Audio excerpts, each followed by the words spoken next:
Good to go. Sorry, everybody in the chat. This is probably the latest we've ever got it rolling. Let me pull up a new window now. Look at that. We're on the internet. Yeah, and the chat will let us Thanks know for that. real fast if their audio isn't coming in, or I sound like shit, or if I'm, looking uglier than usual. Let me go to that. And then we'll go to that. Let's see what happened over here. What's up, everybody? A little bit late tonight. We got one person in here, though. I think maybe three. Maybe it's just us. Maybe they count us in here. What up, Bruce? What's going on? Nathan McVeigh, Zach Pearson. Okay, so I got to bring it down a little bit. Let's go to... How are we sounding? Are we sounding okay? What's going on, yo? Let's go to... Yeah. Transform. Fit to screen. Did fit to screen. There's always technical difficulties when we're starting out like this. Come on, everybody. I'll be with Chris Radiation tomorrow in Tampa Bay. What's up, Braj? I think this might be as good as it gets right here. I can make it a little bit bigger. But we got the... you ever try sleeping sober? What's up, Noam? You going sober tonight? Gentlemen, tell us about yourselves. What's your names? Where are you from?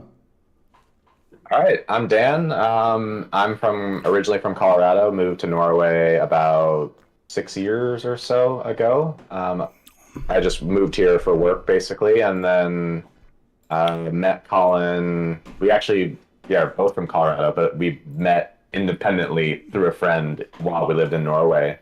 And then started brewing together. Yeah. So I came here about 8 years ago and never left, and basically started brewing through my job because alcohol is expensive in Norway and we wanted to have a way to give everybody some beer for cheap. So yeah. Then what's it cost for a 6-pack? Yeah. 6-pack, like American. How much does it cost for a 6? It's like $3 a can for a half liter. Yeah. So, You don't buy. I feel like people don't buy 6-packs as much here, but if you do, I would say it's like probably like $25. yeah, $25-$30 for 4.7 max in the grocery store. Yeah, Okay. for like grocery store, not necessarily like high-end beer. So it's kind of the opposite of Prague. You're getting the lighter lagers, but at a premium price out in Norway.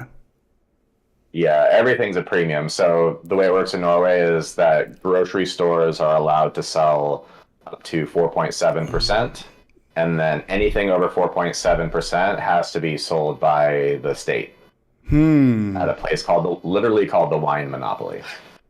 Okay. So they are a wine monopoly.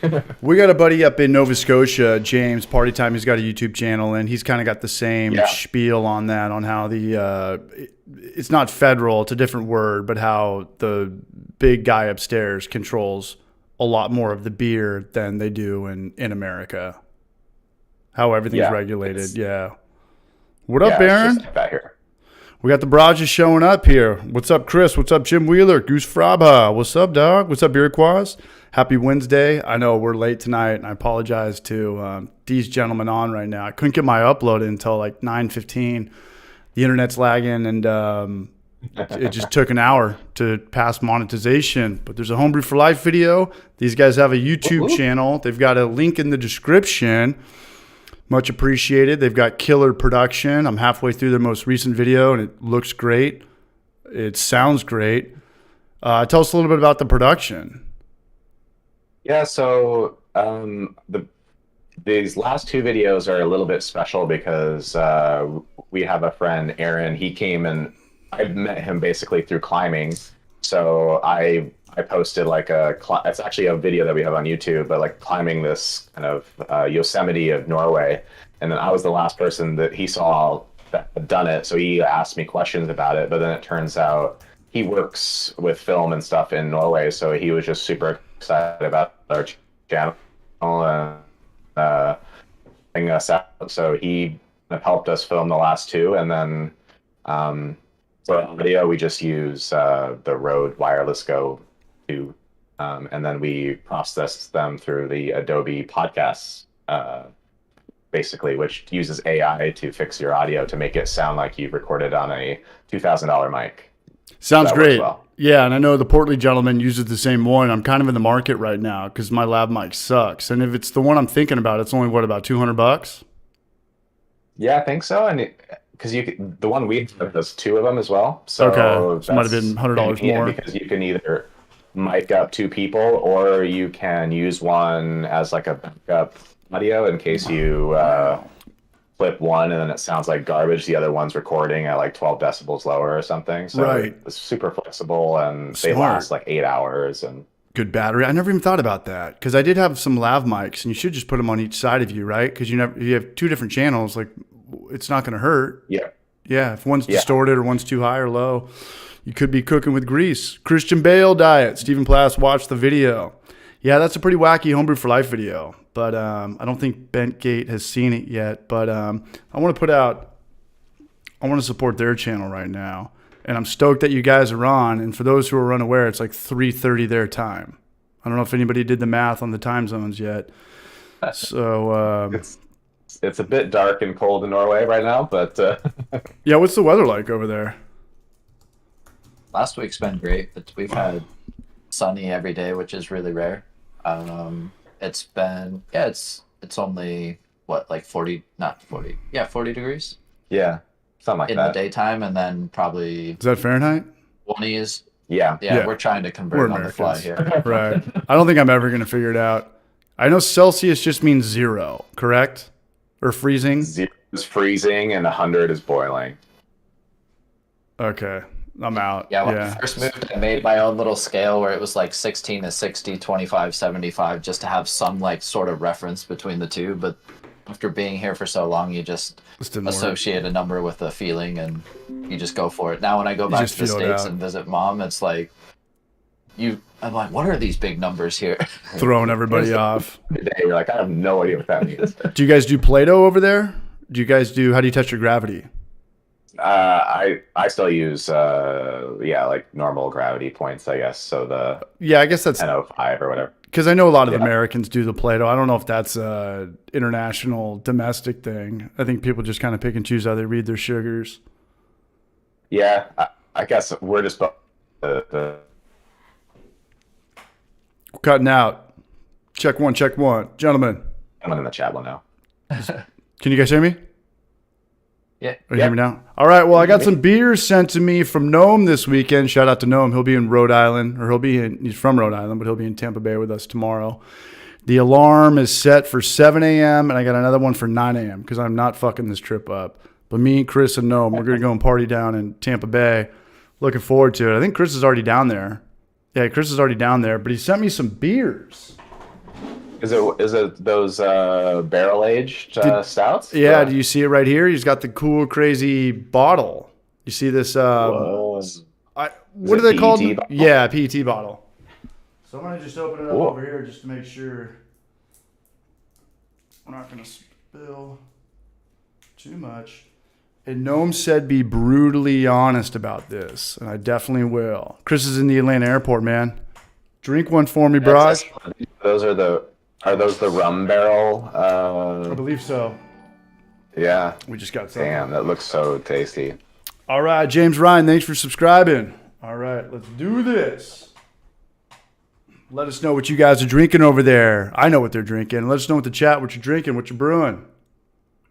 It's looking good, Noam. Noam, you got to quarterback me through this. What's the final gravity, Braj? What do we have? What do we have? I know about it, but Noam, tell everybody about it. He sent me a couple beers too. There's a hazy in here. What is the alcohol percent on that? Like 9 plus? It smells killer.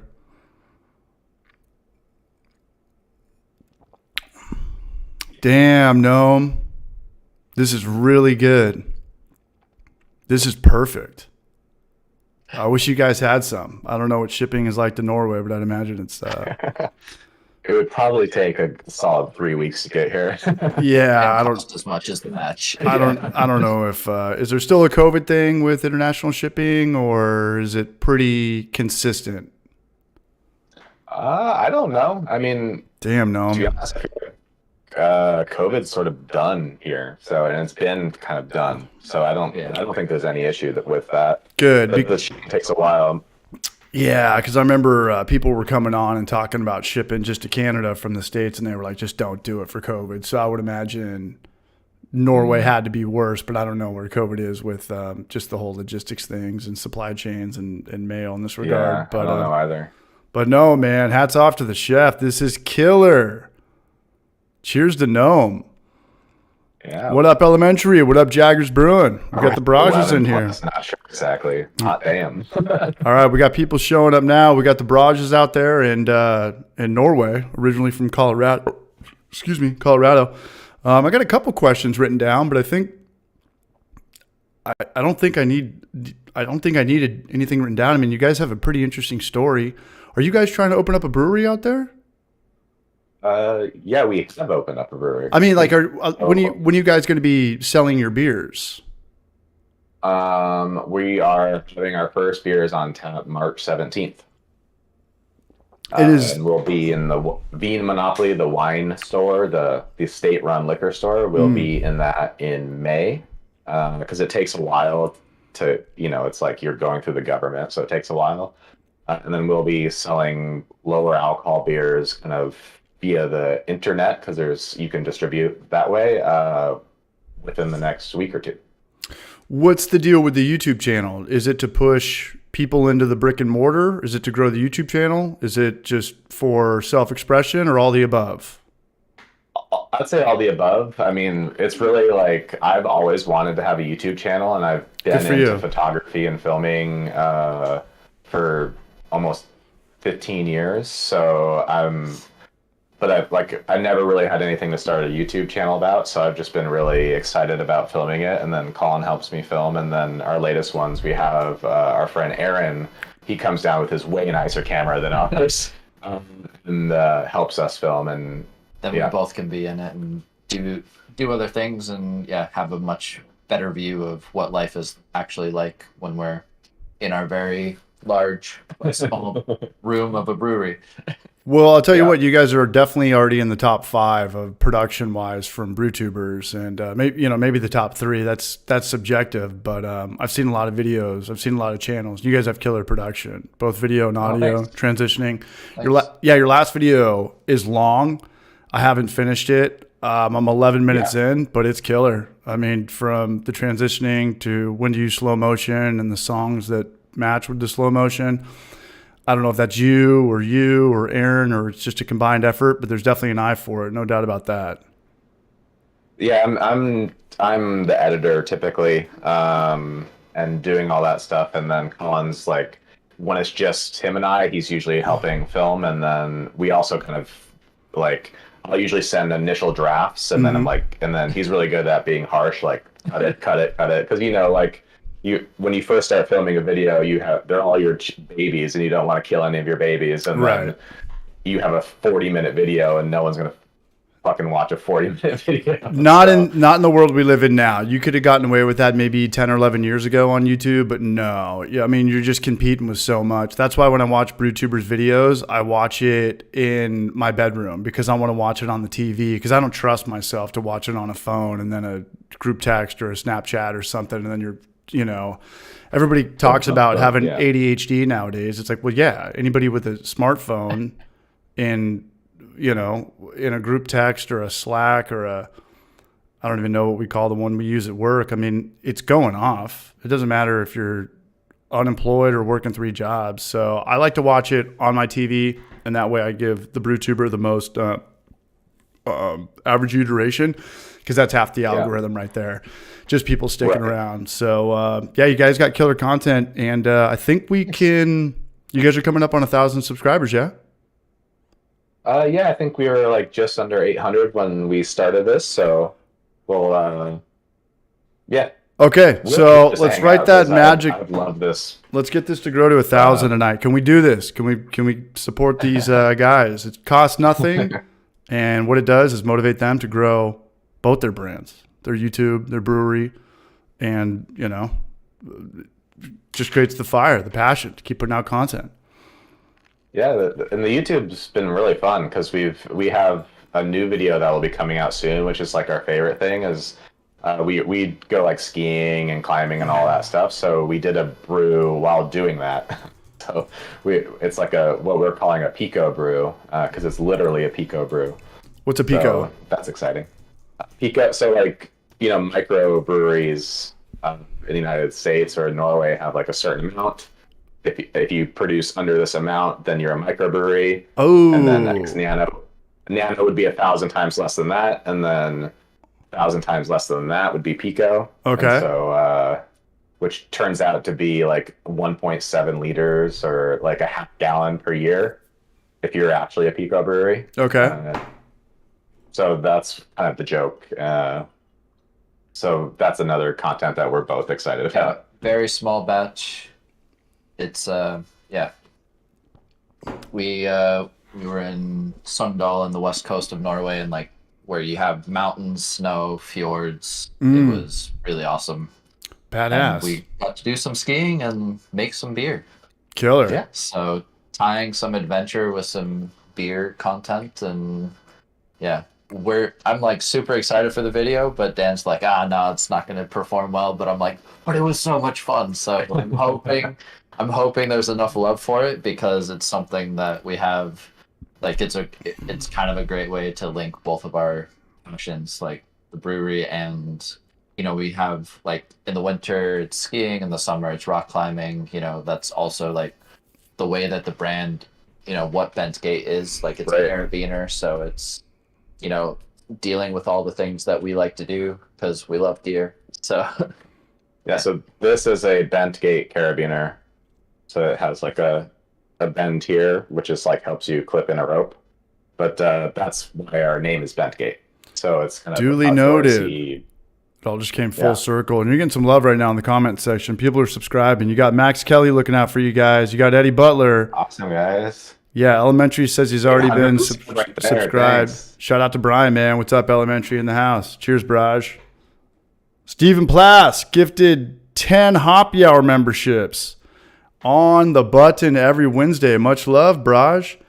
Aaron Wolfenbarger, I believe he runs a homebrew channel here in Knoxville, if I'm not mistaken. That means my dad's in here. What's up, Dad? Love you, Pops. Uh-oh, here's Emmett. Here's Clawhammer. I'm busted.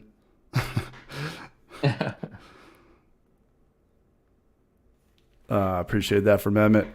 But well, it's cool, man. Yeah, I don't think that Norway is on most Americans' top 10 radar visiting. You always hear the Pragues. You always hear people want to go to Ireland. But would you guys? I mean, obviously you're biased, so you'd recommend it. But I mean, if you were to tell somebody where to go or what top 3 cities, what would you recommend for beer, not the outdoorsy stuff? For beer in Norway? What would be like the Madrid or the Stockholm? You mean in Norway or in general? In Norway.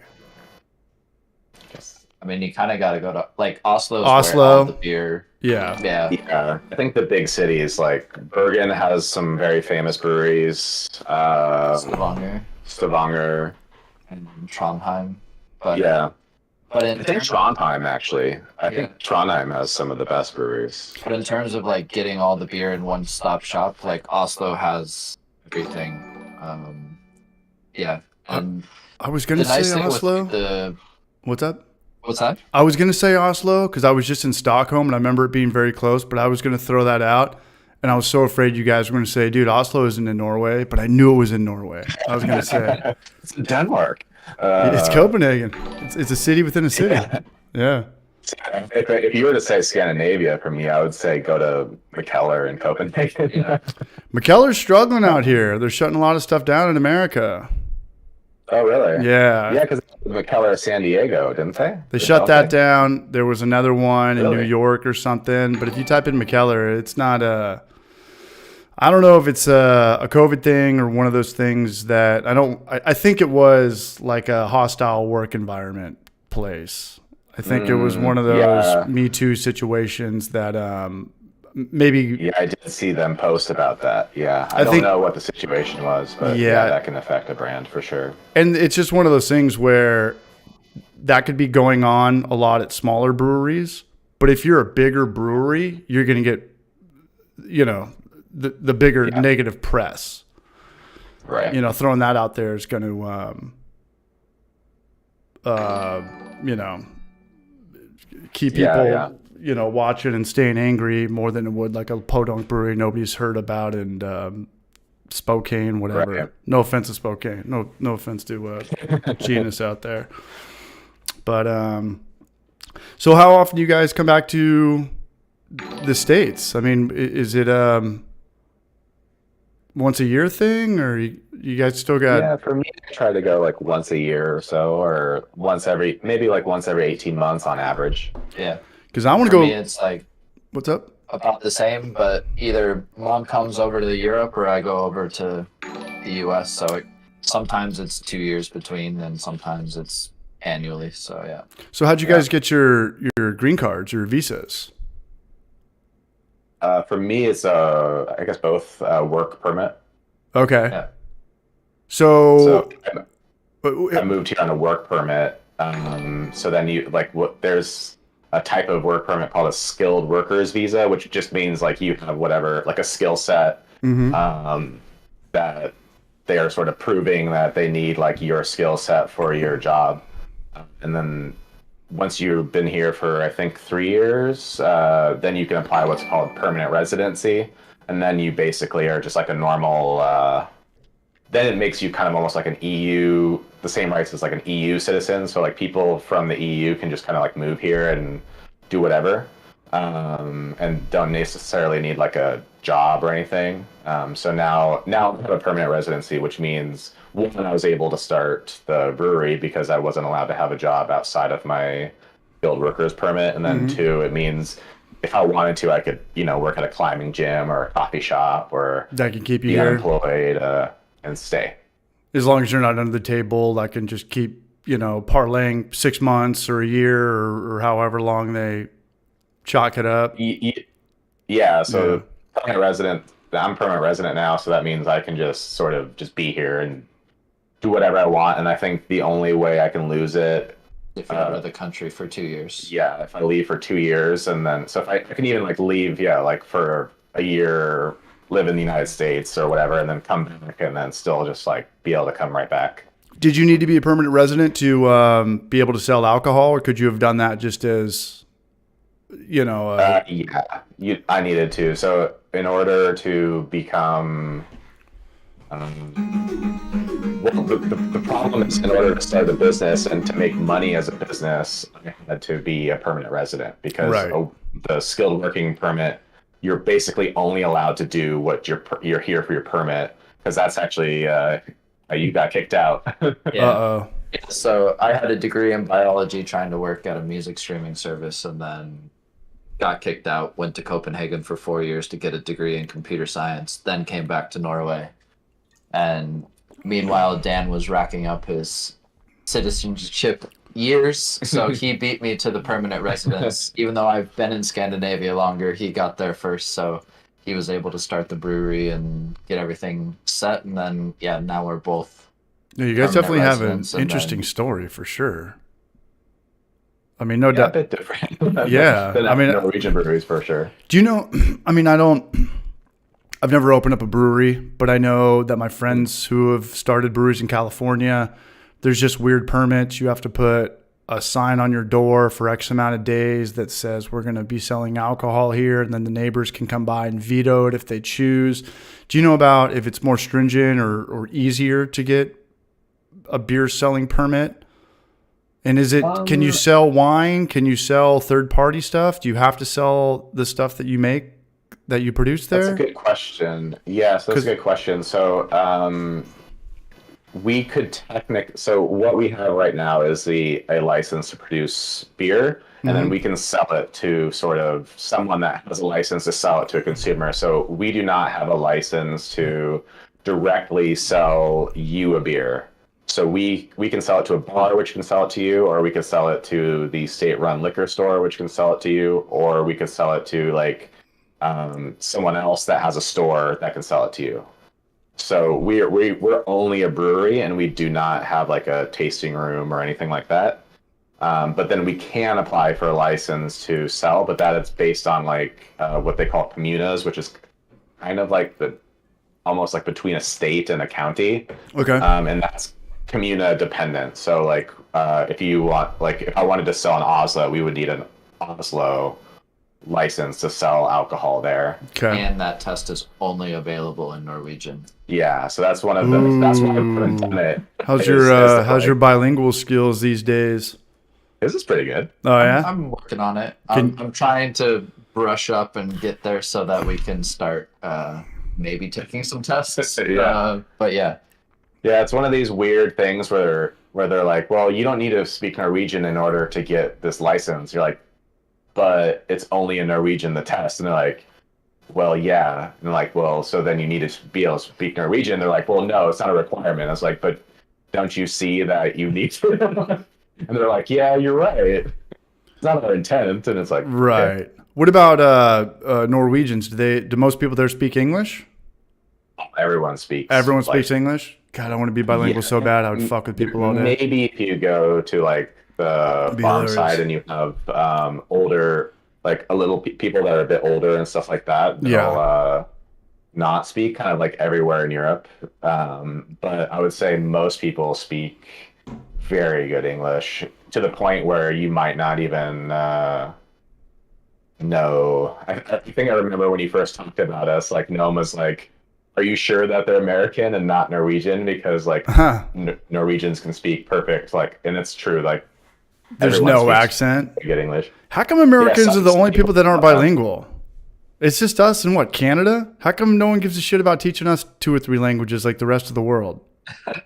Yeah, I think the problem is if you look at like spoken languages in the world, including like secondary, tertiary, and past, English is the most spoken. So we are luxurious in the sense that like almost all of the world speaks English Yeah. as like a second or third or primary language. So maybe that's a bit why.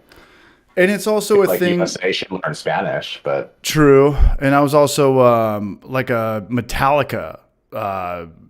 Half the shit that shows up on my Instagram page, I don't even follow, but I'm a big Metallica guy. And it was like Metallica of Brazil. And I'm pretty sure Metallica doesn't sing any of their songs in Portuguese. They don't translate them. They sing their songs in English, and they're Yeah. gigantic all over the world in non-English speaking countries. That doesn't work in America. There's not people out there Right. that are just sleigh balling it, selling out the Cowboy Stadium speaking Mandarin or Spanish yep. or Cantonese. Yeah, it just exactly. doesn't happen.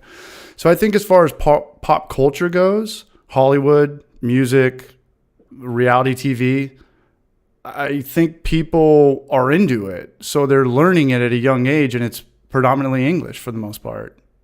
Yeah, I think that's the same here. I mean, you'll Unless if you, I'm being like, brutally stereotypical right now, I think that's pretty accurate. I think it's pretty true. I mean, especially in Norway, it's like a lot of people, they don't put dub shows that they watch. So like they might watch it with subtitles, Yeah. but they'll watch The Office or whatever. and it'll be in Metallica with a English, and so translator. That'd be hilarious. Metallica with a Portuguese translator doing his I would love to see Norwegian Metallica. his That'd be best great. James Hetfield.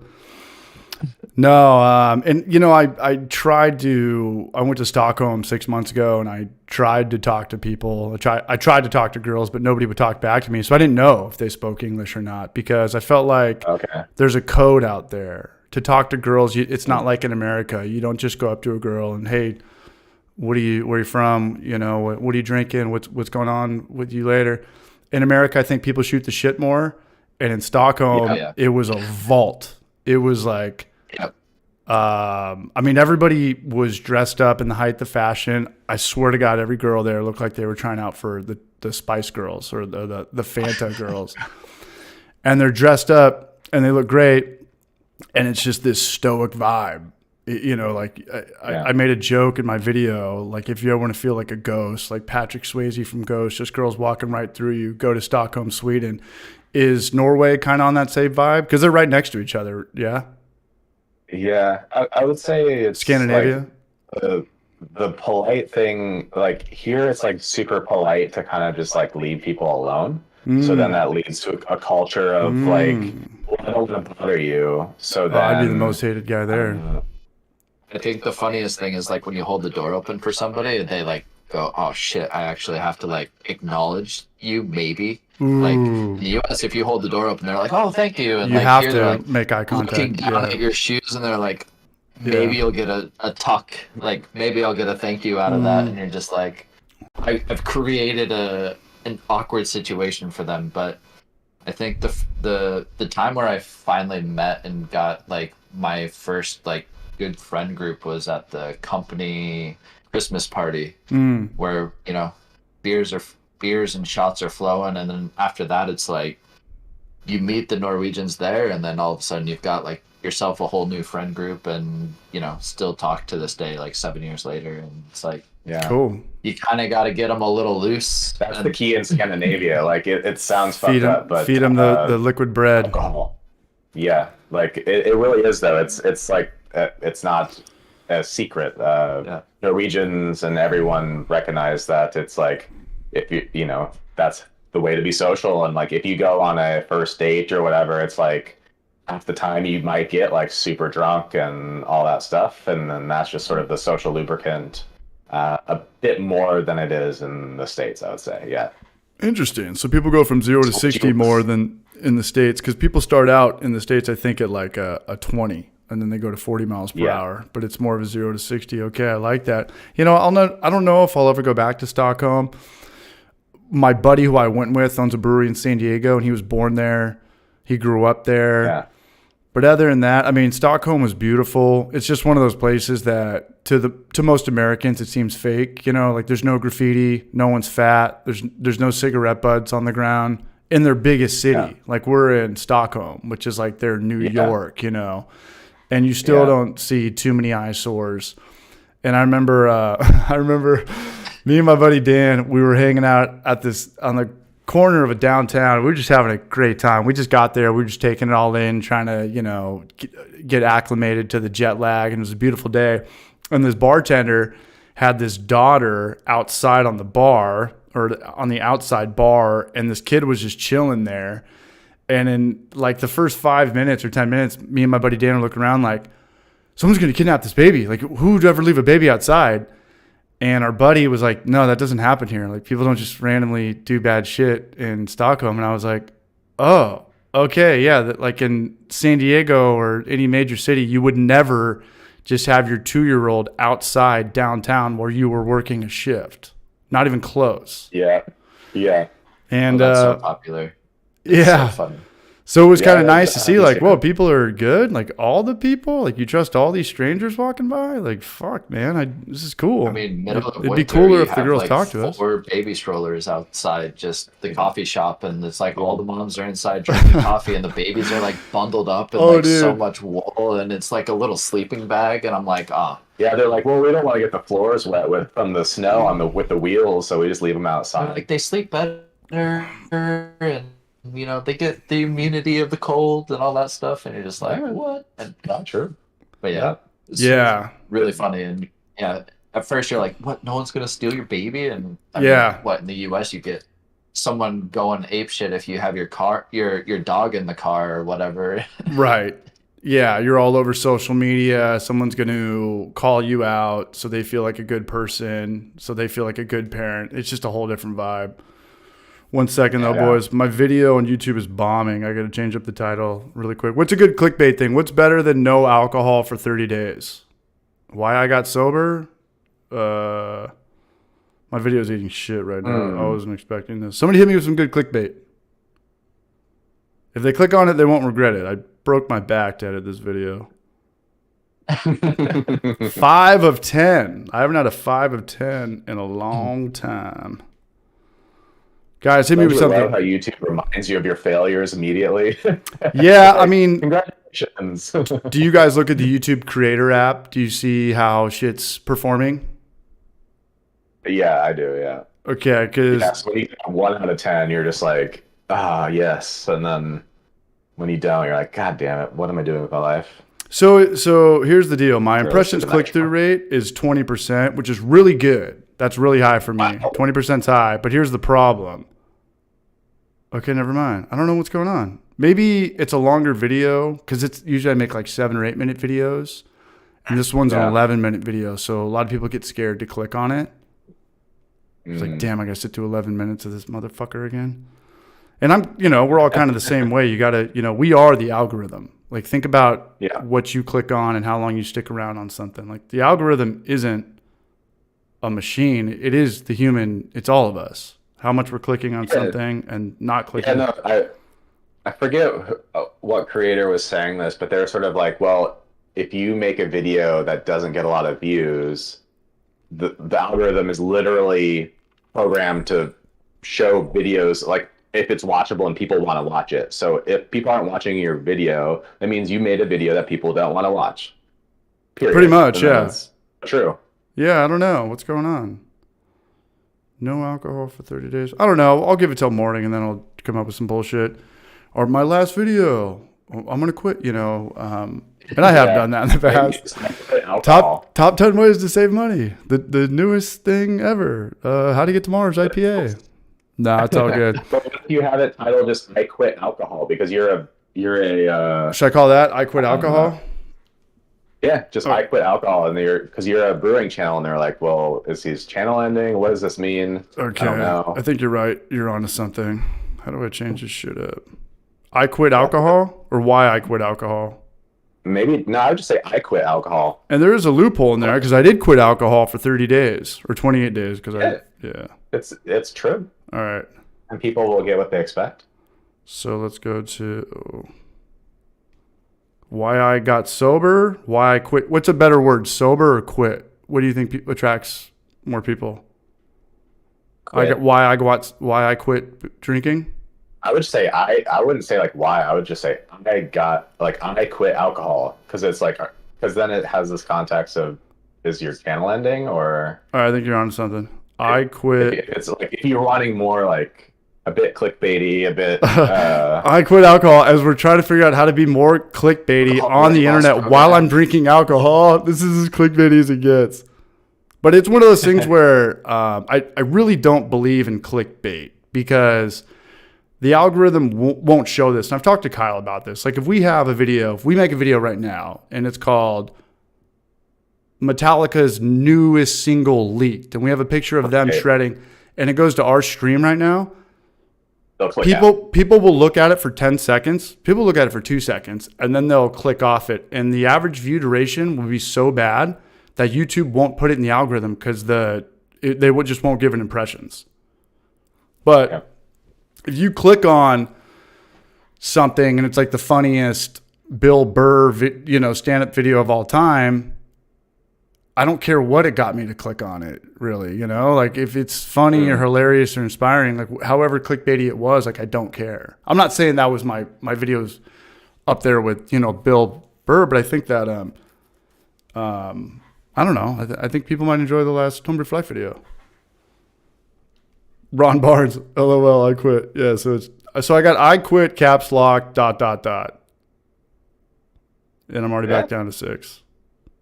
All right. Whatever. We're on a stream, we're hanging out. Yeah, do you guys ever change stuff on the fly? Like if a video's not doing so hot? Maybe not so quickly, but definitely gone through video titles, thumbnails. Talk to me outside of this. I could help you guys out a lot to grow your channel a lot faster. I was aimless for my first 200 videos. Like I was just, hey, like I'm going to make it 20 minutes, however I want to do it, and I'm going to make the thumbnail as it's uploading. That's how I used to make YouTube videos. Right. Mm-hmm. Yeah. Yeah, because that's the challenge, right? Is like I feel like the best way is to make the thumbnail first and then record the video. That's what everybody says. Not so easy, at least for me creatively. But it's also just means we need to think outside the box. I think you got to earn it. And I think that you guys are a new channel and your last video was 19 minutes. So that might be kind of a stretch. That's just kind of but if you have like diehard people that have been watching your channel for 4 or 5 years and you've got 1 million subscribers, there's a couple channels that I do watch their videos that are 20 and 30 minutes and I know what I'm getting into. Like I know the template, the format. But if someone's got a brand new beer channel, not you guys, just anybody, and they put out a 25-minute video, I mean, you guys do have great production and the average new channel is not. it's going to be tough to stick around. It's really going to be tough to stick around.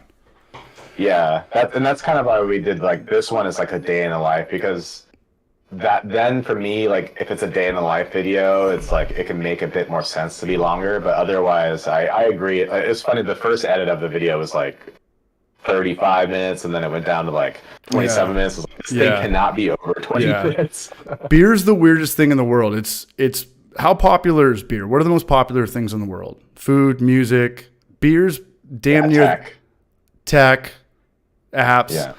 But beer is so fucking popular. Everybody loves beer, but there's only 0.0001% that cares about the process. Nobody cares about the process. It's this weird thing. Yeah.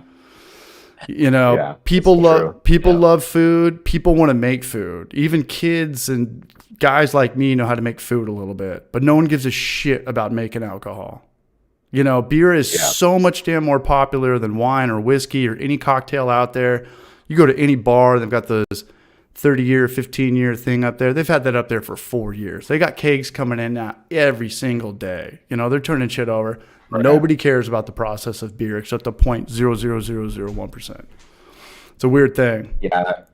And for ours, it's like, it's always shows, and maybe it's the same. I don't know what it is for you, but it's always like gender, and it's like 100%. 100%. And you're like, there's no way. Like, statistically, that seems improbable, but maybe it's true. I don't know. I've made videos on that, and the people that talk about beer back in the day, they said it was it started from women. You know, it was back in the day, there wasn't guys cooking and making stuff and sitting on fermenters. I mean, maybe not till later, but I think a lot of beer originally started from women fermenting sugar.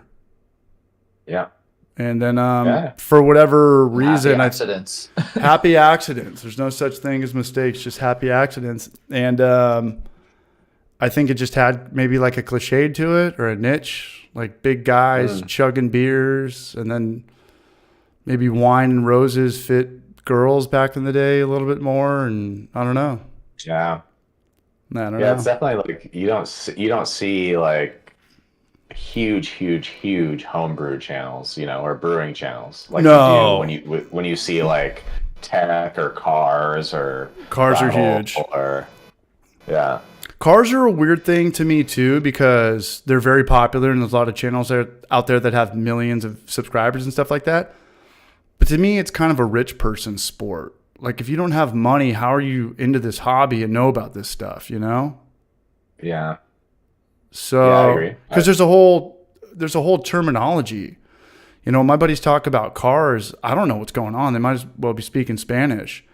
And I was never into cars because, I don't know, maybe it was one of those things you have to grow up with an older brother or a dad or a grandfather who's a gearhead, which would be rad. But I never had that. But that's an expensive hobby. I was sort of into cars, but until I realized it was expensive. It's probably it's like, you see, like, you're like, oh wow, like, yeah, this is what I want. And you're like, oh well, it's not like $100 to do that upgrade. It's like 10 grand to do that upgrade. Oh, okay, maybe this isn't for me. And then there's guys that build it themselves or can do it themselves. But if you have to pay a guy, it's like, how much money do you really have? I mean, what is this, $150 an hour in labor? I mean, realistically, how many times can you bring your car back from the desert or a track and just keep getting it fixed before you're like, I got to get out of this thing? I mean, you need to have more money than golfers. I used to think snowboarding was an expensive sport. My buddies that go to the desert and stuff like that, every time they come back, they need thousands of dollars. Something breaks down. It's weird. Yeah. There's two types of cars people. The people that like cars to go fast, or the desert guys, the trophy truck guys. And I don't know what's more expensive. You know, they like them to roll over things. Yeah. Mm-hmm. Go everywhere. All right, we got some barrages in here. What's up, Jorge? Jorge's coming on. I blew it with Jorge. He's down there in Puerto Rico. He's on the Nova Scotia time. He's only an hour ahead, but I said Thursday. I've never done one of these on a Thursday. I just blew it. But I got Adam Makes Beer coming on next week. Really good channel, really knowledgeable dude. It's always good to have commercial brewers on here. are really nice, or his streams or whatever. Super Yeah. nice. They kind of remind me of like the Genus Brewing vibe, like lots of really nice, dense information for brewers. It's really great. And it's good to have a commercial brewer on from time to time because they're always going to know more about recipe development. They just do. Yeah. Bar none. You know, Adam makes beer. Genus, I mean, they've brewed thousands of batches. I mean, how many batches have you guys done as commercial brewers as well as home brewers? Because I'm maybe at like 100, 150. I don't even know anymore. Yeah, I think I'm only probably at like maybe even less than 100. Yeah. I don't know. So yeah, not so many. How long 4 you guys been brewing? years. 5 years? 5 years, 2017, Yeah. I think. Are we the same I started ages? 2 years before that. Are we around I'm the 36. 36? I'm 24. How old are you? I just turned 18 this summer. I was born in 85, January 4th. Nova Scotia in the house. Party time. Party time. Is Aliaz in here? Want to give a big shout out to Aliaz. He's got a barbecue fest going on this weekend. That's why he's not making it to Tampa Bay. And I know he's going to kill it out there, man. So show Aliaz some love, Braj. His post with the barbecue loaded on the trailer. Yeah. Miss good barbecue food. Yeah. You don't get so much of that. And there's one guy. One barbecue in Norway. Where was he from? Yeah. There's one American guy that has a barbecue shop in Oslo that's pretty good. And then also in Copenhagen, there's War Pigs, which is McKellar's brewery in Copenhagen. They also have a good barbecue joint. McKellar is from Copenhagen, yeah? Or am I tripping out? Yeah. Yes. Okay, that's their main. Okay. So Yeah, there's a lot of McKellar out there, I would imagine, in Norway, just in. Not so much, but Not as you much can as you would get it think. here. But I think like they are in my opinion, one of the best sour breweries like there is. They have a place called Baghaven that's like right in like the Copenhagen harbor that's just full of like wood fermenters with sours that are like you can walk in. They're Nice. huge. Yeah. We're gonna start this poll again. Can we do start a poll? Are you subbed to Bent Gate? We're trying to get them over 1,000 tonight. Show us some love, por favor. What up, Shea Brews Beer? And if you subscribe to their channel, I will pray. I will give everybody a chill vibe tonight. I'll send a chill vibe over to y'all. Guaranteed, man. What's up, Patrick Sandy? Do you think the What time's your McKellar flight tomorrow? tomorrow? My flight is at 1:30, and already checked in. Got the Nintendo Switch charged. This That's all you need. this bourbon's fucking me up though, man. This 11% beer. Not a good idea to go a month sober or 28 days sober, and then 2 or 3 days sober after that, and then just go to 11% barrel aged stouts. But Damn it, no. I'll live to tell about it. Can you guys thumbs up this video to help out with the algorithm? Even though I don't think it does, can you just do it so I feel better about my life, por favor? Because right now we're only at 18. Damn. Does it feel like we've been here for 45 minutes, gentlemen? Absolutely not. Even on your end where it's 5 in the morning? Yeah, for those, hey, we got 70 people here right now. For those who are unaware, we got the Brages out here in Norway. They're from Colorado. They've got a YouTube channel, Bent Gate. They've got a commercial brewery. Show them some love. Put it on your radar. I don't know where you guys are located, though, as far as like how far outside of Oslo, or I don't think anybody knows the territories in Norway or how it's broken up. Oslo. So Oslo is the capital of Norway, and we are. So it's literally. This is the basement of my house. Oh, is it? And yes. Oh, shit. Nice. Uh, That's my dream. and yeah, right. I just go downstairs. We're right Hell by yeah. the airport, essentially. We're like 20 minutes from the airport and 30 minutes from the city center. So, Yeah. Gotcha. So we're in a place where, because it's super expensive if you live in the city. So you're looking at. I mean, it's probably like similar to like San Diego, maybe less expensive. But if That's you what want like that's what I was gonna ask. Like, a yeah. two bedroom apartment, you're looking at $500,000 to $700,000. In Oslo. Wait. Say that again. A 2-bedroom, 2-bathroom apartment. A 2-bedroom apartment Yeah. would be like $500,000 to $700,000. I mean, yeah, right. Yeah. To buy. Okay, got buy. it. Okay, I'm caught up. It would be $500,000 to $700,000 to buy. That would be Correct. Yeah, not to rent.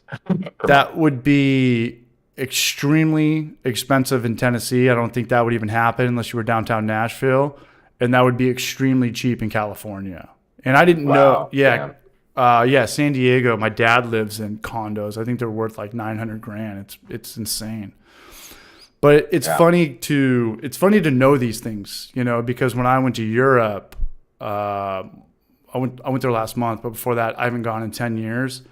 And I think most people are aimless. And I think most people that come to America are aimless.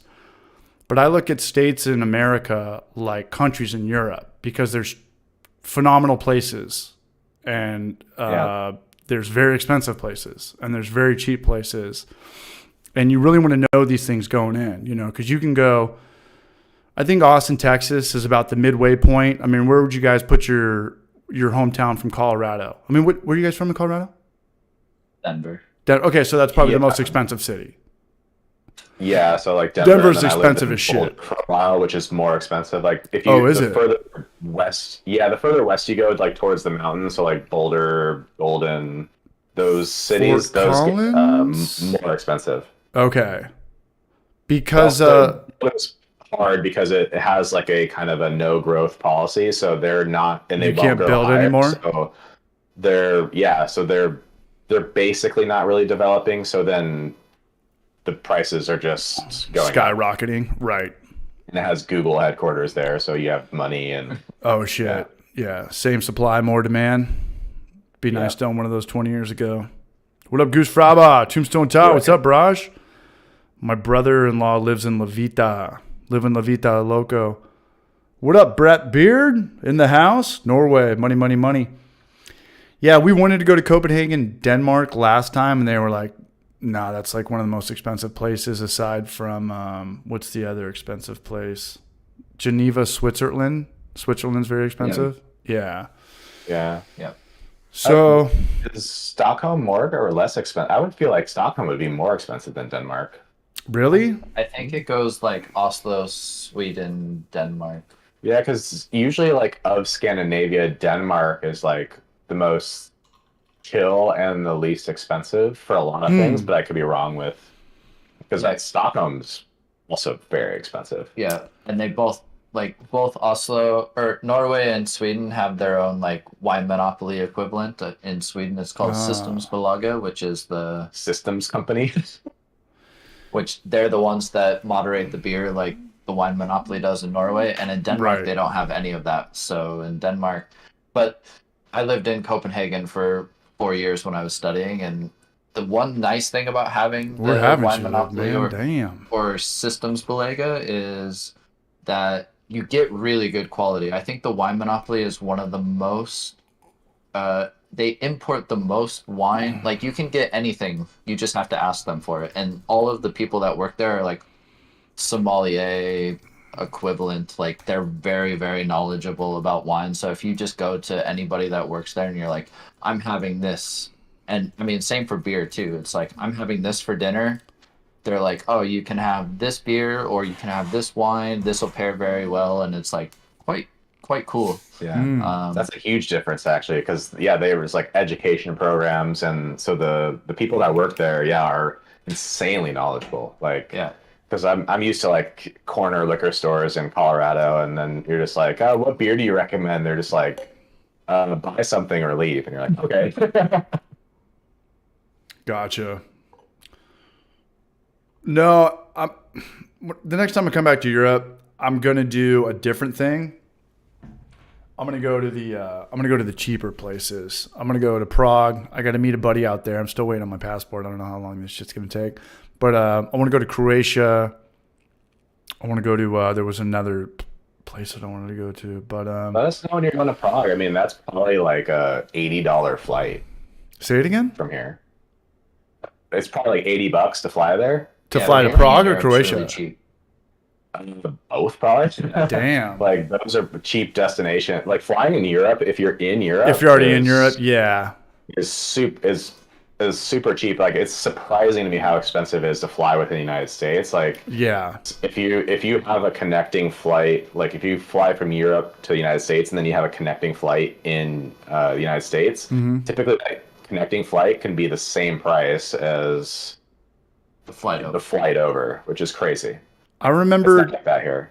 it's not like that here. We have better return policies and stuff like that. But I remember when I was 23, I went to Madrid and Alicante and Wimbledon by myself. And I was flying on Spanair and Jet Air. And it was super cheap. But it was like every which way they could hit you with a fee or like there was no cancellation or switching anything over. Like we definitely have better customer service in America. And there's kind of a fine line with that. Like the customer's always right. But there's also kind of like, is the customer really always right when he's like a piece of shit dude screaming and yelling? You know, like we got to kind of draw a line somewhere. But I remember flights were very cheap over there. And I remember it was so cheap, I just bought a ticket to Amsterdam for $100. I was in Alicante and I bought a ticket to go to Amsterdam just because I didn't know anybody in Alicante that didn't speak English. So it was just a weird thing. Like everywhere you went, like nobody spoke English, or it was very little. And then I met a professional Canadian football player there, and I didn't even go on that Amsterdam trip. And I remember thinking like, oh yeah, it was only $90. Like, who cares? Like, we'll just stay here and have a good time in Alicante. And I stayed there for like 7 days or 10 days. But I remember not caring about that. But yeah, in America, like the cheapest ticket you're gonna get is probably like $300. Is it Here, but here you have like a lot of the airlines are like budget airlines. So you're right. Like a lot of the airlines are very much like some will even charge you. Like I saw like in the comments, Ryanair. Damn, it's boring. They'll charge you to print the ticket. Yeah. And stuff like that. But not all of them are like that. So if you fly like SAS, Lufthansa, These like things, kind of like the more Respectable brands, then it's the same. Then it's like, but you do pay a bit more. Not significantly more, but you do pay a bit more. But they're like, I would say, what you would expect. They're like kind of like a United or Right. When stuff goes awry, you like so if you pay for like the more premium brand like SAS, Lufthansa, you also kind of get the priority of departure. They're usually more on time. If you pay for the more budget airlines, they have lower priority of departure. So if shit goes awry, then you're very delayed. And, Right. Yeah. You guys just reminded me of a story. I've never thought about this until 15 or 16 years ago when I saw it with my own eyes. But I remember this dude came on in a wheelchair and he was big. He was probably like 400 or 500 pounds. And they were trying to either get him off or trying to charge him double. And they were being super rude to him. And I just remember like this would not happen in America. Like this, they wouldn't even, like he wouldn't have been on the plane. Like something would happen where I don't know what was going on, whether they wanted to charge him more to take up 2 seats. And they do have a valid point, you know, like this guy can't, I don't want to sit next to him. You know, it was a weird thing. It sucks for everybody. But I remember they were being super rude to him. And it was just a weird thing. I just remember thinking like this would not happen on U.S. Airways because that's who my mom worked for. She was a career flight attendant. And it was just more of kind of maybe like a bus vibe or a train vibe than it was an actual like experience. And yeah, it's just a little bit different over there. Yeah.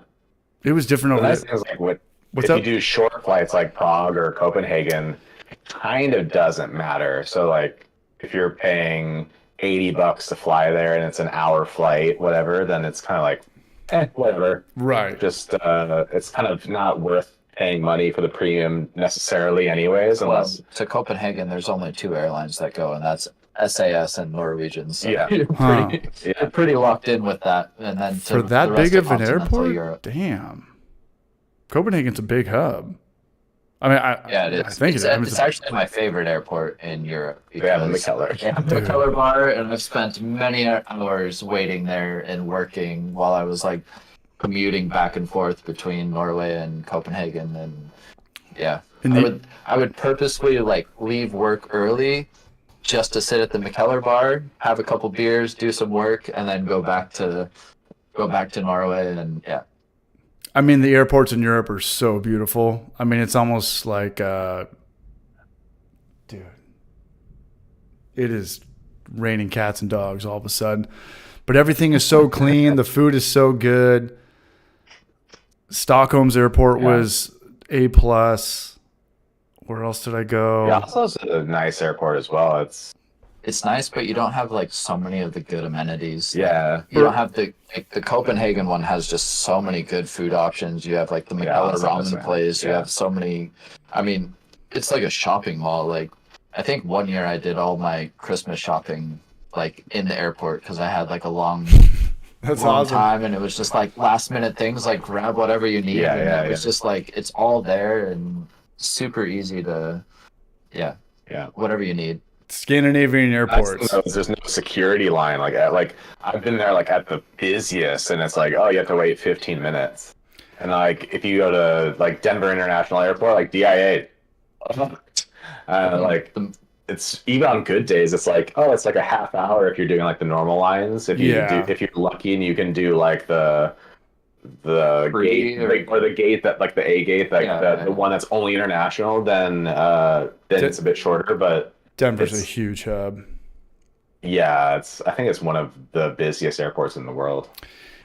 Oh, no doubt. I mean, Chicago, Denver, O'Hare, Logan, Boston, LAX. You know, the good thing about LAX, or the good thing about Knoxville and Asheville, you can just get in 15 minutes before. You can just show up to your flight 20 minutes. You know, you're going to pay more for a ticket. It's a nightmare for me to get to San Diego. I need Allegiant and Spirit. They don't do San Diego. But you can show up 20 minutes before your flight. You can't do that at San Diego, LAX, and I would imagine that's the last thing you would do flying out of Denver. Yeah. It's funny, in Norway there's a local flight called Widerøe, which is like, it's almost like a bus airplane. Like it'll go and you just stay on the plane. It's a twin propeller plane. So like if you're up in the north of Norway, like no way. Lofoten, you just like hop over and you just stay on the plane, and you know they make like 3 stops to get to your destination. And I was up way in the north in Alta, and I met like the mayor of the communa, like the county that he was the mayor of, and he's like called the airport and been like, all right, I'm coming, I'm like 10 minutes delayed, hold the plane for me. And then he just like runs into the plane and like flies down to Oslo for a meeting with the government. And it's just like, total so funny. We got to get our YouTube really channels to take off so we can afford shit like this, man. That reminds me of like something I've seen in Final Fantasy, like a bus with wheels or something. It's crazy. Yeah. Hey, really quick, I want to give a shout out to my barrage gnome here. I'm drinking one of his hazies that he sent me. I've got the barrel-aged stout and the hazy. I don't know if you guys can see that. Let me crank up the light a little bit. Oh, yeah. And this tastes exactly like a little something from Sierra Nevada clone, even though it's more hazy. It's great. Noam, you're a hell of a brewer, man. You're a way better brewer than I am. I don't brew anymore. How else are you having that, Noam? Yeah, shout out to Noam. Both beers were spot on. Definitely sellable. Delicious. What's the ABV on this one, Nomsky? This is 40%. Killer. Say goodnight, guys. See you on the other side, man. See you at the old Pearlies. No, you're a killer brewer. If I brewed both these beers, I mean, I probably wouldn't do the barrel-aged stout. I mean, I would for a YouTube video, but it's just it's not really on like my go-to list of having, gallons of something like that. I would be stoked as hell though. And as far as this hazy goes, this is at least as good as I've ever done, if not better than anything I've done. So shout out to Noam. No, both these beers are very good. And Noam's always like, oh, I'm always hard on myself. I'm worried about what you guys are going to say about these beers. Like, you better be honest. It's like, maybe that is a good thing that you're hard on yourself, because maybe that churns out a way better product. You should be hard on yourself. Smells good, looks good, tastes good. I think that's one of the hard things about brewing, though. Is I think it's a privilege to be really hard on yourself. Coming from with getting honest feedback, right? Like getting You give beer to your friends, and typically your beer maybe Thanks, better than Nom. the beer that they're normally drinking. Charge those motherfuckers $20 and see, then you'll get your honest feedback. Exactly. Charge $20 them $20 for and a half say it's pint. from a colleague you hate or something, and Put 'em then on- they'll be honest. Put them on the liter system, on the half liter system for $20, and they'll be more Yeah. than honest. Everyone likes. But you had a nice thing going with the Pilsner and just having a way to sort of fund the hobby and just get some feedback from people and at least try to make some money back on the ingredients and basically get people who, everyone still was willing to pitch in and help contribute to the beer and have an unlimited tap, but that was sort of when we knew we were onto something of the beer quality is good enough to have some sort of transfer, and then it just turned out to be we're still hard on ourselves because we always felt like there was this homebrew taste in the beer, and then we just kept pushing it, and That might be in your head, bro. That might be in your head, bro. You got to give it to third-party people. people. Yeah, but it's also this. There's a thing called the mom test, right? If you give something to your mom, she's always going to tell you that it's great. Sure. But if you can remove the Give it to your dad. He's going to beat your ass. If you can remove the separation of Outside. oh yeah, I just picked this beer up here, try this, then you'll get the more honest feedback. So you just got it. You treat it as if you bought it. I just bought this beer, and you don't hype it up at all. Don't be like, oh, this is the best thing ever. There's only one left, or there's just one GABF. Hey, what do you think of that? And then they're like, hey, whatever, it's cool. Chances are it's still probably a pretty damn good beer, unless they say this has got bad off flavors or a skunk smell or something.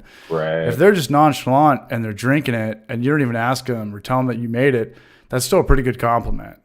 If it's unnoticeable, I agree. I don't know. It's 'cause pretty. What Colin's talking about is the way I got so many beers under my belt or our belt because we brewed a lot of them together. It'd be tough to label though without that's- your friends knowing that it's homebrew.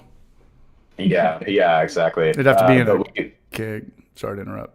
Yeah, we had an event where basically friends would come over and then give talks on random stuff. So the idea was you had to give I'm a scientist professionally, so I like giving talks and stuff like that. And then people would give talks about things that they are not experts on. So oh, I learned about ants today, so I'm going to give a talk about ants.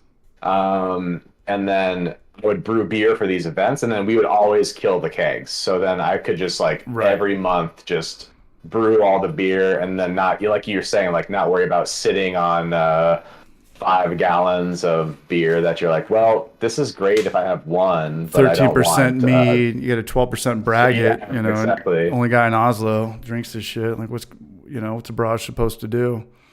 But on the other side of that, are you guys still here? What do you say when a friend gives you a shitty beer? You can't tell them that it sucks. We've all been there, right? You've sat down with someone that's hey, what do you think of this? And in your mind, you're this is fucking undrinkable. You can't tell them that, though, because that makes you a shitty friend. What do you do? Just be it's kind of good?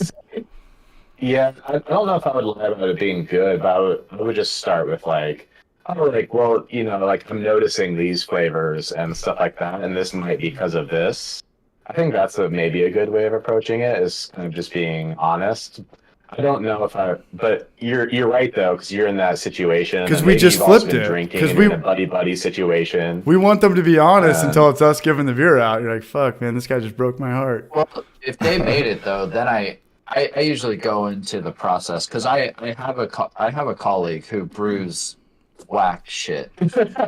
Okay, but I think that he's terrible, and he's always coming out with, oh, I brewed this da da da da, and I'm just sure, I'll try it. And I'm all right, did you sanitize this? Oh, fuck, I forgot to sanitize the outlet valve. Right, we're not off to a good start. And then, so I start going through the process with him. And then he's oh, yeah, I messed this up. And I was see, that's probably where this went awry.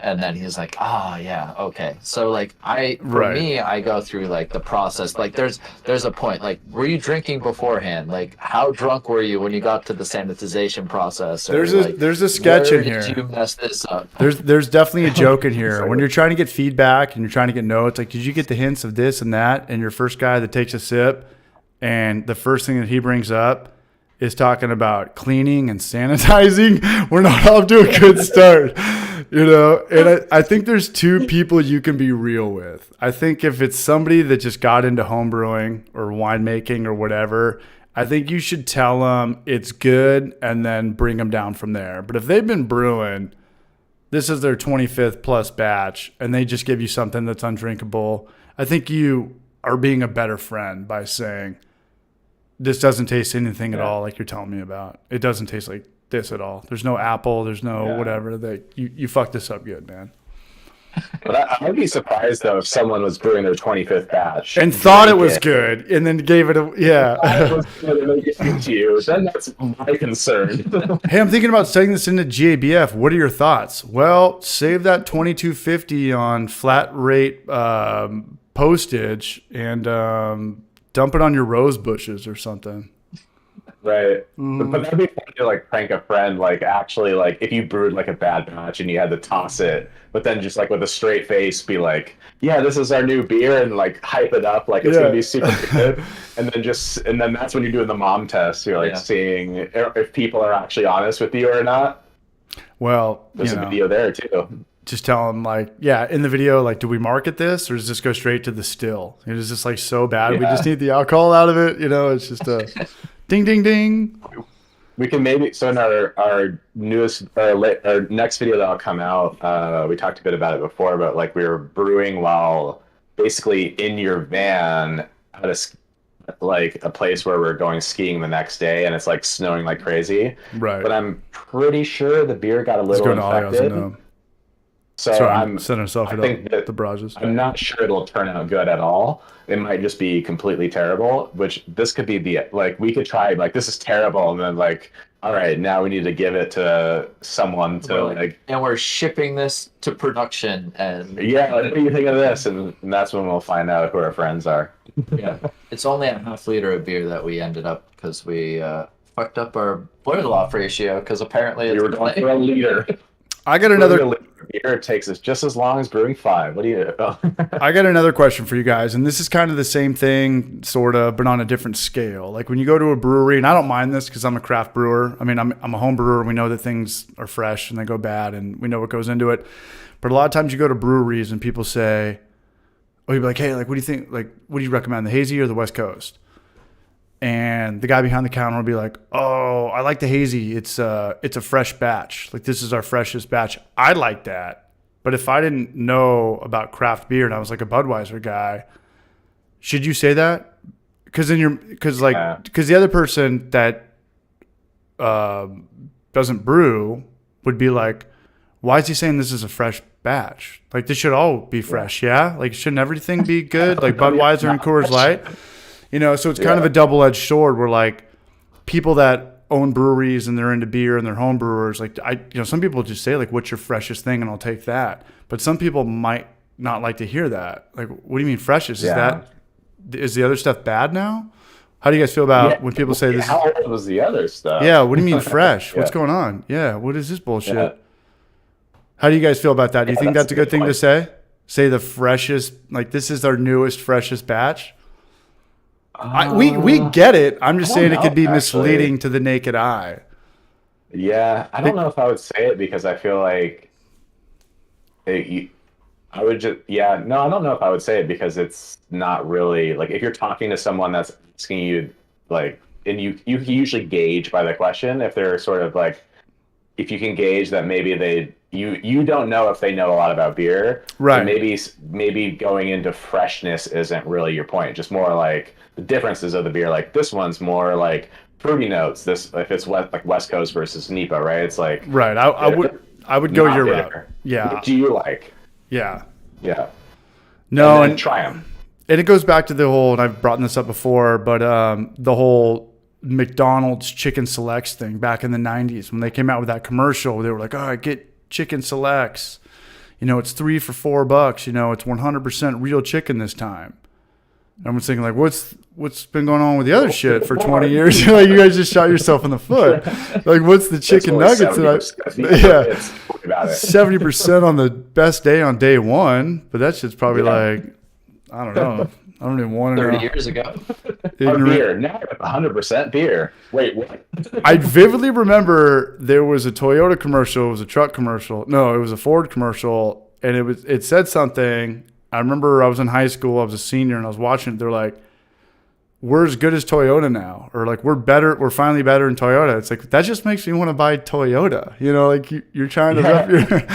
Why don't I just? Yeah. Why don't I just buy the thing that you're trying to aim for? Right. Yeah. Yeah. I don't know. I just go into breweries when they say this is the freshest batch. I know what they mean, and especially as the head brewer, the commercial brewer, it's his fresh thing. It tasted delicious. He's proud of it. But some people kind of look around.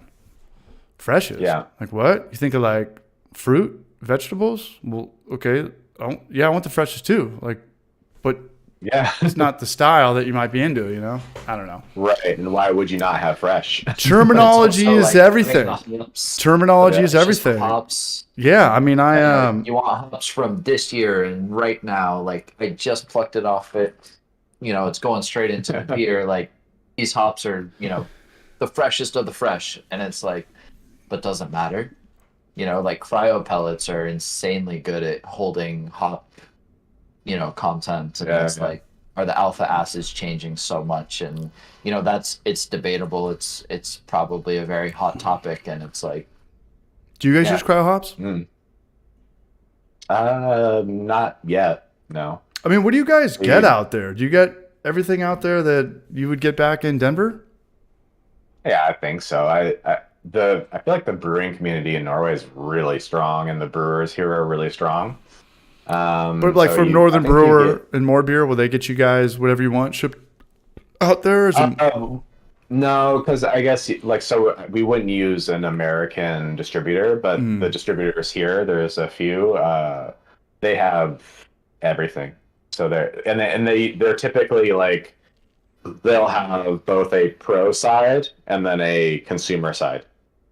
What do you mean, like a homebrew store? Yeah, so like I like that. The big one in Oslo is called Brewing self, like brew it yourself. And then they're owned by a company called Craft Co. So Craft Co. sells to breweries, but then they have homebrew stores. So there's like all the beer and all the stuff that you're getting is basically from those. And then there's a few like with malts. They also usually bring them in. You have a few local maltsters, but other than that, then you can get everything. I feel like it's the same selection. I like that the breweries out there have that side for the homebrewers and stuff like that, because I feel like that scares people in America, or you know, every homebrew store that I've been to, I've kind of got buddy with the owner, and you know, just people come in and they want to talk for 45 minutes like they're buying a car. And they're not. They're buying $20 or $30 worth of products, if they buy anything. And it's just a weird thing to have, unless you really have a successful brewery that could, you know, you could just throw money at it or whatever, sell your own yeast or however, you know, your own clone packages or something like that. But I worked at a brewery that had a tasting room there too, and it was a nightmare when somebody wanted to get into brewing and we only had one person working and there's 20 people that just showed up and they just want beers really fast, but this guy wants to know about, you know, extract versus all grain, and then you talk to him for 45 minutes, then he leaves without buying anything. You're like, this sucks. This really sucks. Genius Peter will tell you that too. He's like, dude, the first rule of owning a homebrew store is just don't ever do it. Don't ever have one. Don't own it. Yeah. The first rule of starting this business is do not start this business. Exactly. And I get it. Like, we all get it. Everything's cheaper online, but you go to a homebrew store to ask questions. And you can do that when you're going to a dealership or a open house, you know, when something's significantly expensive, but to talk to a guy for half an hour over $50 or, maybe $200 tops if he buys a new system or something, Yeah, it's just not there. Especially if you have, if you're like a part brewery where you have another business that makes all your money. Right. So it's like if you're a brew store or a brew shop, or sorry, a homebrew store, and all you do is that, then it's kind of like, yeah, well, that's your job, that's all you do. But if you're like Genus or whatever, where it's like, It's a nightmare. that's your passion, that's like, you like sharing that information, but your money is here, then I can see that being super frustrating. Yeah, and you're a small business. You can't have 3 guys on payroll right now. It's just too much money and labor. Exactly. It's just better to have like a gift shop. No one's asking questions about a T-shirt or what's in the beer mustard or the hot sauce that Stone made. Hey, what's the hot? Is it habanero or is it chili Rihanna? It's like, no, man. Would you soak this shirt in oil? Yeah, you buy it or you don't, But when it's a beer thing, it's on. When it's homebrewing, it's on. The only thing that's probably the same or worse than that is when people were doing their own indoor stuff. When like marijuana in California was kind of legal, kind of whatever.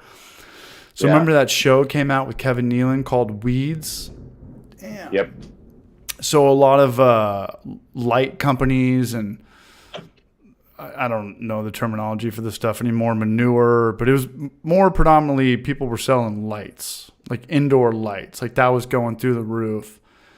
And I would imagine people were probably spending a lot more money on that, like starting up your indoor weed thing than actually kind of getting into your indoor homebrewing thing. But that's not around anymore. That all phased out. Yeah, I think when it legalized, because I used to grow in Colorado, and then Colorado was the pioneer, yeah?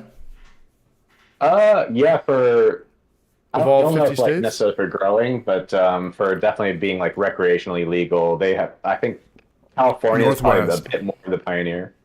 Really? But well, I guess For legalizing like, it. outdoor growing. Yeah, because wasn't the first medical California?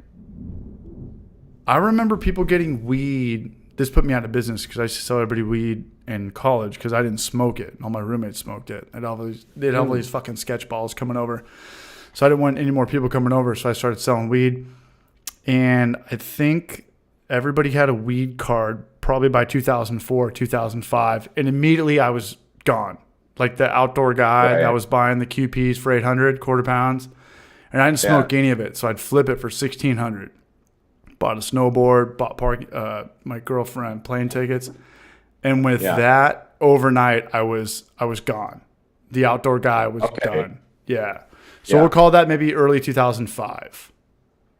California. Yeah, I think it was a bit later in Colorado because even when there was medical, people were still not really trusting. They were still buying from the people they were buying from. Like they were still buying from their dealers. Dealers hated it, man. Dealers fucking couldn't stand this. As soon as recreational hit, then it was just Dunzo, Washington. It was over. Yeah. So, and the name of the game was like the good dealing guys or the guys that knew weed. A couple of guys could get into the game, right? Like if you found juicy.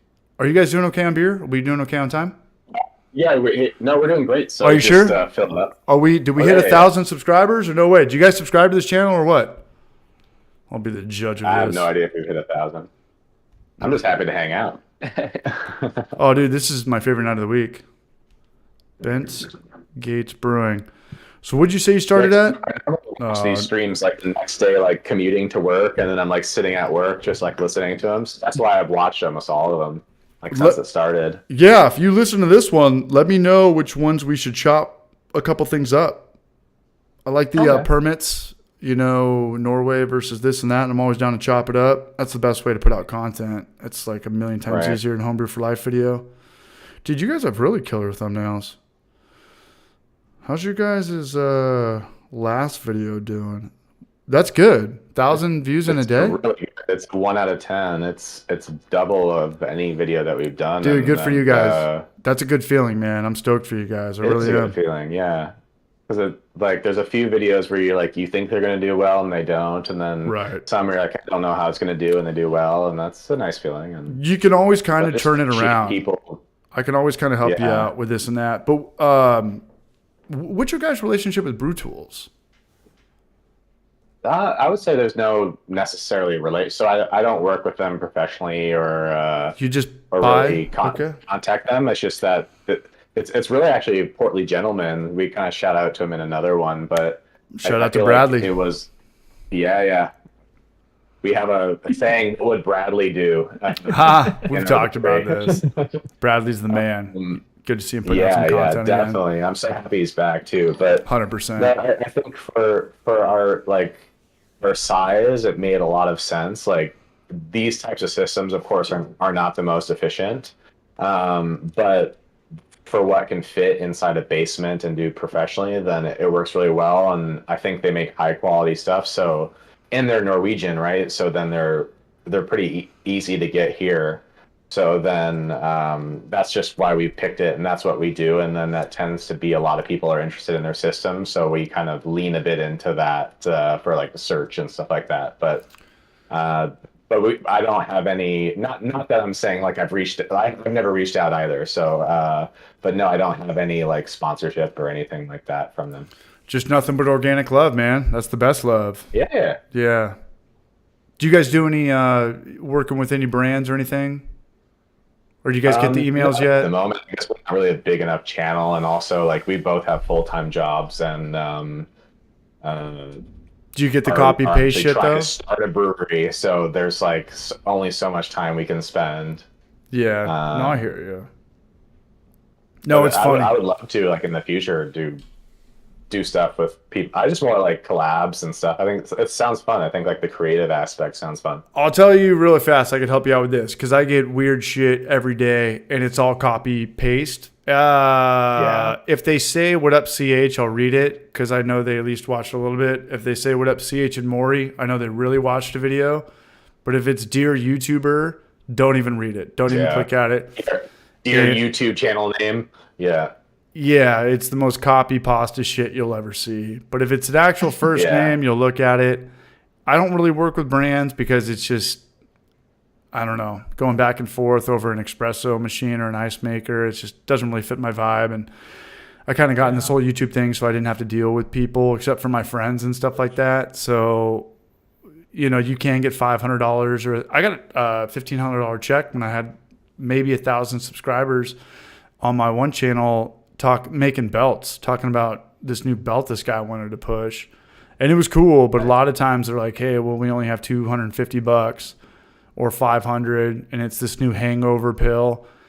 And you're just like, dude, it's all bullshit. There's no such thing as a hangover Yeah. pill. You guys are living the biggest lie. You guys know nothing about hangovers. I'm a hangover Expert. dude. What's like the best? I'm a doctor. What's like the high? I'm a engineer of hangovers or something. And you guys are just salesmen. You guys are just salesmen. You know, it's just this fucking bullshit pill. But no, just kind of pick and choose that because when I first started getting those phone calls or those emails, I was like, whoa, like we made it and this and that. And I think like maybe I did 10 of them and only one of them worked out. So just kind of be weary and sleep with one eye open on those.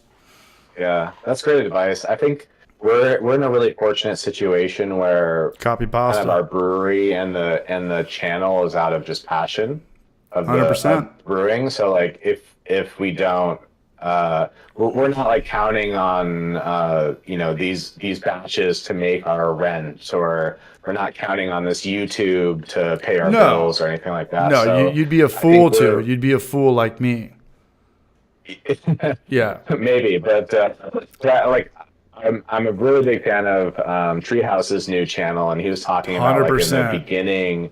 Yeah, it's super great. But he's talking about in the beginning how like they were kind of like people were relying on these batches to work out and sell, and so I think we're a bit fortunate to be in a situation where we don't have that. So for me with brand deals, like I would never be interested unless it's something that I like want to work with.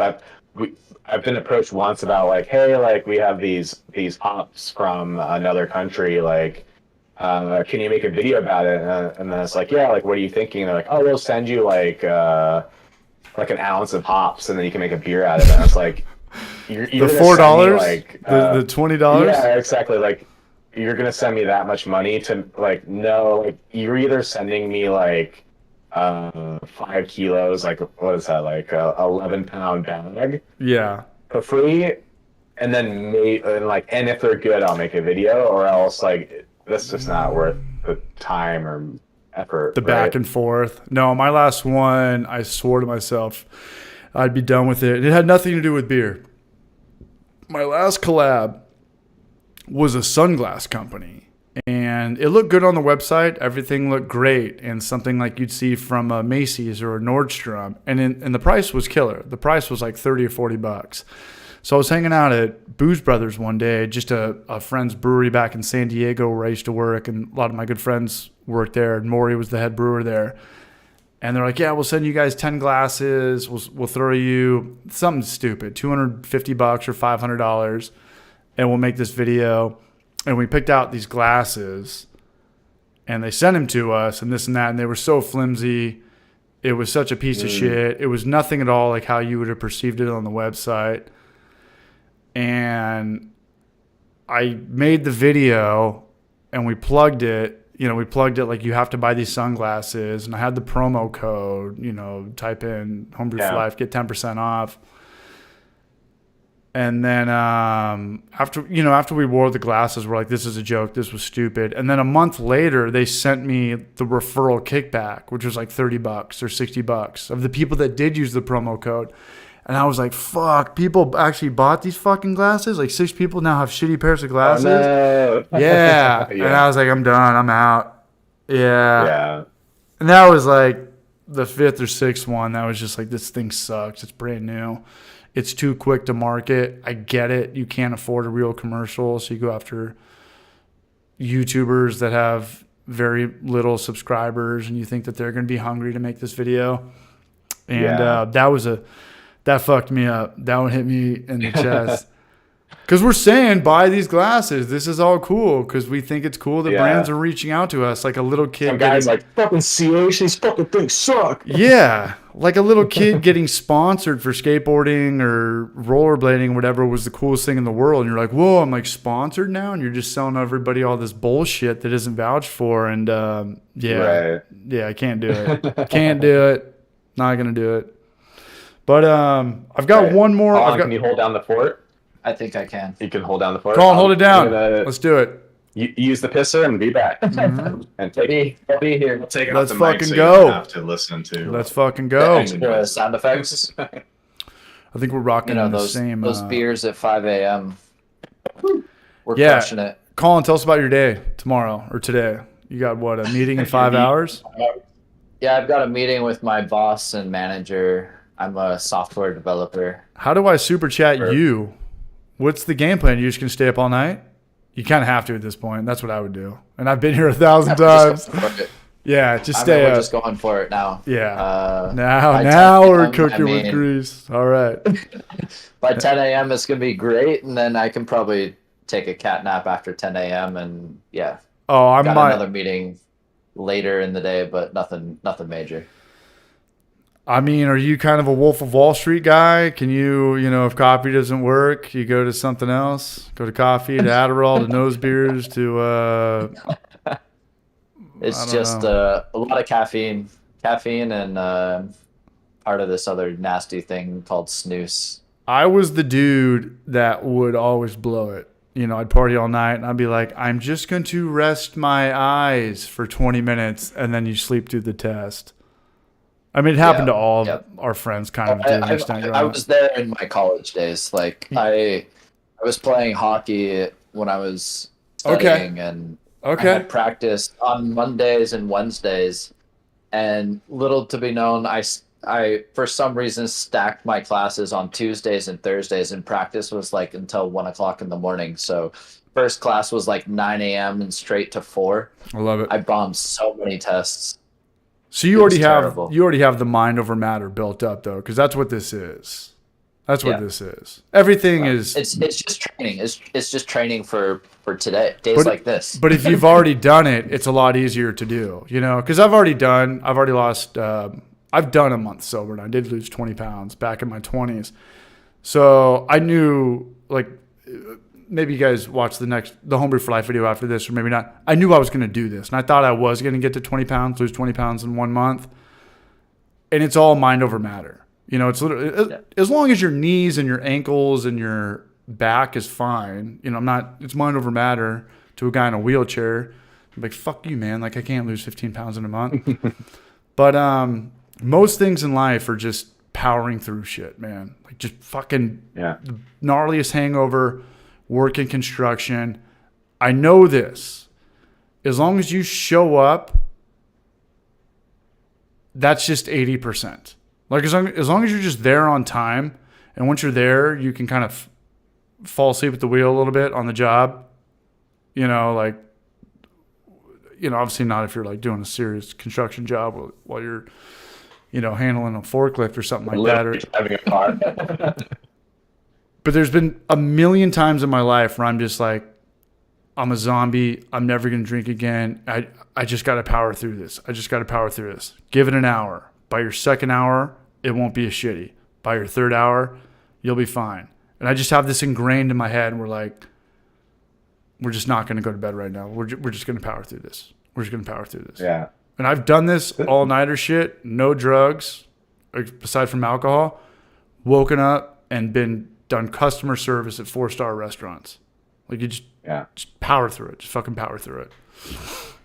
So you got this, man. Situation reminds me of travel. Like, if I'm traveling to the Middle East for my work, sometimes I work in like the energy sector, and so sometimes I'll travel to the Middle East. And in the Middle East, you're like, if you're in Saudi Arabia, for example, your flights are like. You've been to Saudi Arabia? 3 a.m.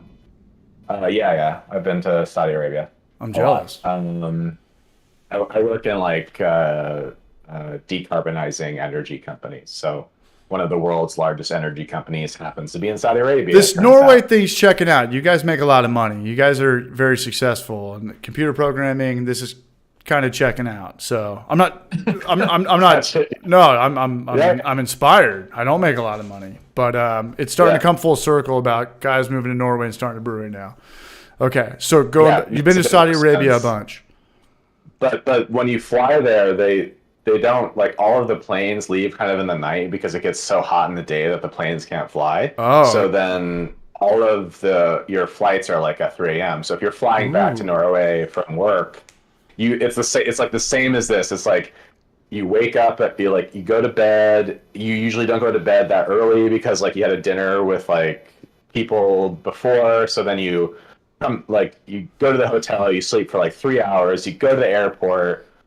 If you've been in Saudi Arabia, you haven't had any alcohol, so then you fly usually from like Saudi Arabia to Qatar. You can have alcohol, so then you're like drinking at the airport with like at like 6 a.m., 5 a.m., just like they're serving all the time there, and then this sounds like the greatest fucking day ever. Like exactly like that, dude. I'm so jealous of what you just said. That's crazy. And the World Cup was just there, right? Qatar. Yeah. What's your take on is the culture out there as bad or as stringent as most Americans perceive? Like, there's no alcohol, and if you're gay, you get killed or something like that. Like, there's a lot of weird shit that Americans think that my friends who do go out there and they send me Snapchats of them drinking at a bar. I'm like, I thought this was all kind of banned out there in Muslim cultures. I think it depends where you are in the Middle East. I would say in Saudi Arabia, which is considered one of the most conservative, it's changing quickly. So they're and honestly, I wouldn't be surprised if alcohol becomes legal there in the next 5 years. But they're sort of quickly realizing like they want to be like, so Qatar and United Arab Emirates, which is where Dubai is. Yeah, those are places which realize like we need tourists and people to come here to make a lot of money. We can't have a super conservative culture that like conflicts with Western culture. So then we need to make it more accessible for people. So like you can have alcohol in Qatar, you could have it in Bahrain, you could have it in United Arab Emirates, and stuff like that. So it's actually way more liberal and more friendly than you would think. And now Saudi Arabia has completely changed their attitude, and you can just like fly, like you don't even have to, like it used to you have to like get a visa and go to the embassy, and it's like super hard to get there, and it has to be sponsored. They have, just like the United States, they have like e-visas. You just Dude, Apply online, boom, pay money, and then you can go to Saudi Arabia. It's probably cheap, what do you recommend? but you cannot drink. But the guys upstairs, the guys with the big, the oil money and the people up top, they're drinking at speakeasies and shit like that. Like, are they? There's probably, yeah. Actually, I don't actually know, but I would guess there's alcohol to, or there's access to alcohol, drugs, money, all the things. Yeah. Not to probably blow it right now, but what's the most PC word to use to say about like that territory? Just call it like the Middle East. That's what I call it. Okay, the Middle East. Like, what do you think the know. coolest place to go on vacation would be? Do you think it'd be Qatar where the World Cup just was? Or do you think it would be, obviously not Saudi Arabia if there's no booze, let alone microbreweries? I would go to Jordan. Because it's the coolest or it's on just, I'm into climbing. Yeah. So that's a good point. Okay, so unbiased unbiased climbers. Yeah, because it's just super beautiful nature there. That's where like Dune is filmed and stuff like that. Damn, man. No, I don't know. I guess like Dubai would maybe, if you're into like cool touristy stuff, I think Dubai would be cool. Like, which is United Arab Emirates. So is it another? And it's better to go to Europe, right, and catch a flight from there than would be from America? Because it's kind of tough to get to the Middle East from America, or no? I'm drunk. From That's Gnome's fault. USA. You can Okay. probably get a direct from New York. Yeah, because Just I get to New I York flew or LAX. in college when I was living in Colorado. I flew to the United Arab Emirates, and I flew from, I think, Newark or something. Okay. Yeah. No, very interesting, That's- man. You guys have more culture and background than I think anybody I've ever talked to that owns a brewery. Maybe anybody at all, except for maybe some European friends. They're definitely always kind of bouncing around. Norway, Saudi Arabia, computer software, and what was your title, Dan? What would you chalk your day job up as? My title is a senior scientist. So I'm a Why not? I'm a scientist and a research manager. Yeah, story checks out. Do you think that rolls over to? It's got to roll over to beer to some sense, like breaking it down and solving for X. 100%. Like, Yeah. like My basically- degrees in chemical engineering. Yeah, so Okay, basically okay. I just gave Dan the know-how of like this is the general process, and I come back from Copenhagen like, so Dan and I went to the brew store together. We buddied up with this guy. He's like, all right, this is This all is the getting things good. you need. We're gonna do the brew in the bag, and then all of a sudden it was like, yeah, we get all the stuff for the brew in the bag system. It was what, a 60-liter system? 80-liter kettle, yeah. 80-liter kettle, but we could practical. produce 60 liters. So for the And Americans then out there, I just come put it back in the from quarts. Sorry. I come back from Copenhagen like a couple months afterwards, and Dan's like, all right, I've got my water chemistry down. It's all about process control. It's like boom, boom, boom, boom, boom, boom. And I'm just like, all right, you've just taken this to a whole nother level. And yeah, then I knew we were onto something. And so I just transferred my basic knowledge, and then now like I still brew for the company that I work for, because we have a salary beer at the end of every month. So it's like I brew at the company, I also brew with Dan, and then it's also a great time to like experiment, because I have 80 mouths to feed with beer for free, and the company pays for it. So it's like the last one was like, You guys let's hiring? do a sour brown ale. Like take a brown ale, Yeah. a traditional brown ale, add the Dude, Philly sour yeast that with some doesn't- Kvike yeast. That doesn't sound like And a new then bad just- trend, man. Like the dark lager coming back, but make it sour. I didn't even think about that. It's but that sounds- literally in right there. No, that Right sounds there. That's delicious. amazing. So that's being shipped to the 80 mouths on this Friday. Oh. And then Dark sour. yeah, so I have like this pilot brewing gonna be on kind my of mind. subset that we can just do some crazy tests, and if it's good, it's good, and if it's not, they'll drink it anyways because it's free. Yeah. Do you guys think that you need to be more on the trial and error side or the more book smart side? Because the two guys that got me into brewing, that really got me into brewing, one of them never read a book, and one of them was always reading a book thicker than the Bible. And they definitely were different brewers. One of them was more by the book. But I think I got a lot more out of the guy that just brewed more. I think experience will always everything. Everything. Yeah, I think in life. Like, right. I'm with you. I'm with you 100%. Yeah. Trial and error. I think if I learned brewing through reading a book, which I think is good, like to learn like the fundamentals, especially if you want to. But do you smell a lot of bullshit? Do you smell a lot of like this guy's just filling pages? Yeah, but to me, it's like similar to like music. It's like if you're learning music and stuff like that, like learning by ear and stuff like that, I think can be more valuable than learning to read sheet music and stuff like that.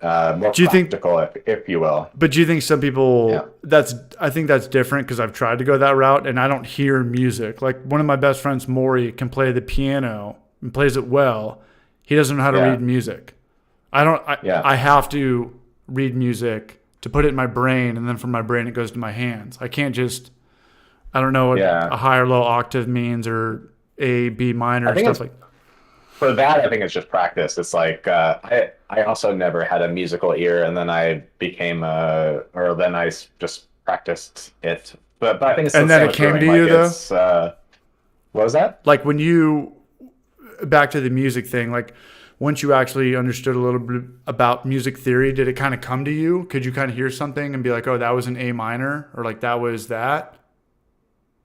I would say just more like are you born with that, or can you like to hear assistant key, right? Like I think if you don't have an ear for music, then you don't. If you play a bad note, like if someone's playing an A and you play like one note, like a half step off or whatever on a guitar, it's gonna sound really fucking awful. But if you don't have a ear for it, then you don't really know. So then just practicing that is kind of, I think like experience trumps. And I think it's the same with beer. Like if you just try it, practice it, and then make adjustments on what you've already done, then I think that's like a really good way to learn brewing beer as well. I had it backwards. So when I meant about the whole music thing though, and I do want to come back to this beer thing, but you know, when you play piano or you play for release or something, you could play it in anything, right? Like if you just move down the piano, it could still be the same thing. I've never had that. And I don't think Maury has that, but he could just like go on a piano and start playing the intro to Sweet Child of Mine by Guns N' Roses. And I know he doesn't know how to play piano. He'll just start going, do no, no, no, no, no, no, no, do no. Yeah, because he can hum it. So he can hum it so he can play it. Right. That's what I'm trying to say. That's practice. Yeah. I think it's practice, but I think some people have it more naturally than others. It's just like everything, right? Like some people have it more naturally. Right. I do think it's achievable by everybody.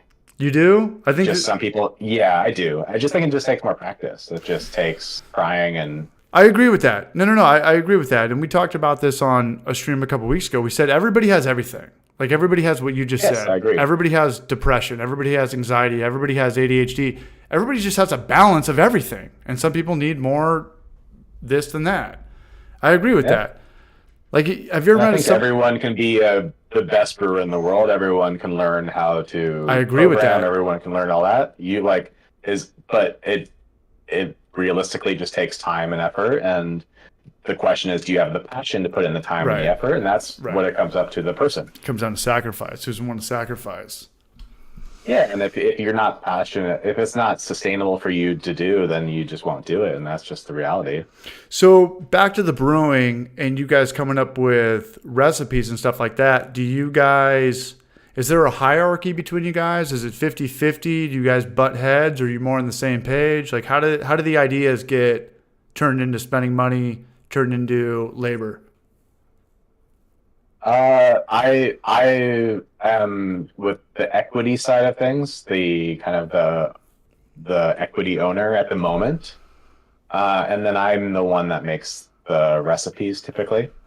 But as far as the ideas of what we want on the menu, how does that process work? I think like the general idea of like what beers sound good is both. Okay. And then I'll usually sculpt like what I think is a good beer out of it. Yeah, Dan usually comes up with, because again, it comes back to like because I have this also opportunity with the company. So usually how it kind of works out is like, okay, Dan, I need to brew some beer. Do you have any inklings? And then that sort of gets Dan's gears grinding of like, okay, maybe this is a good beer.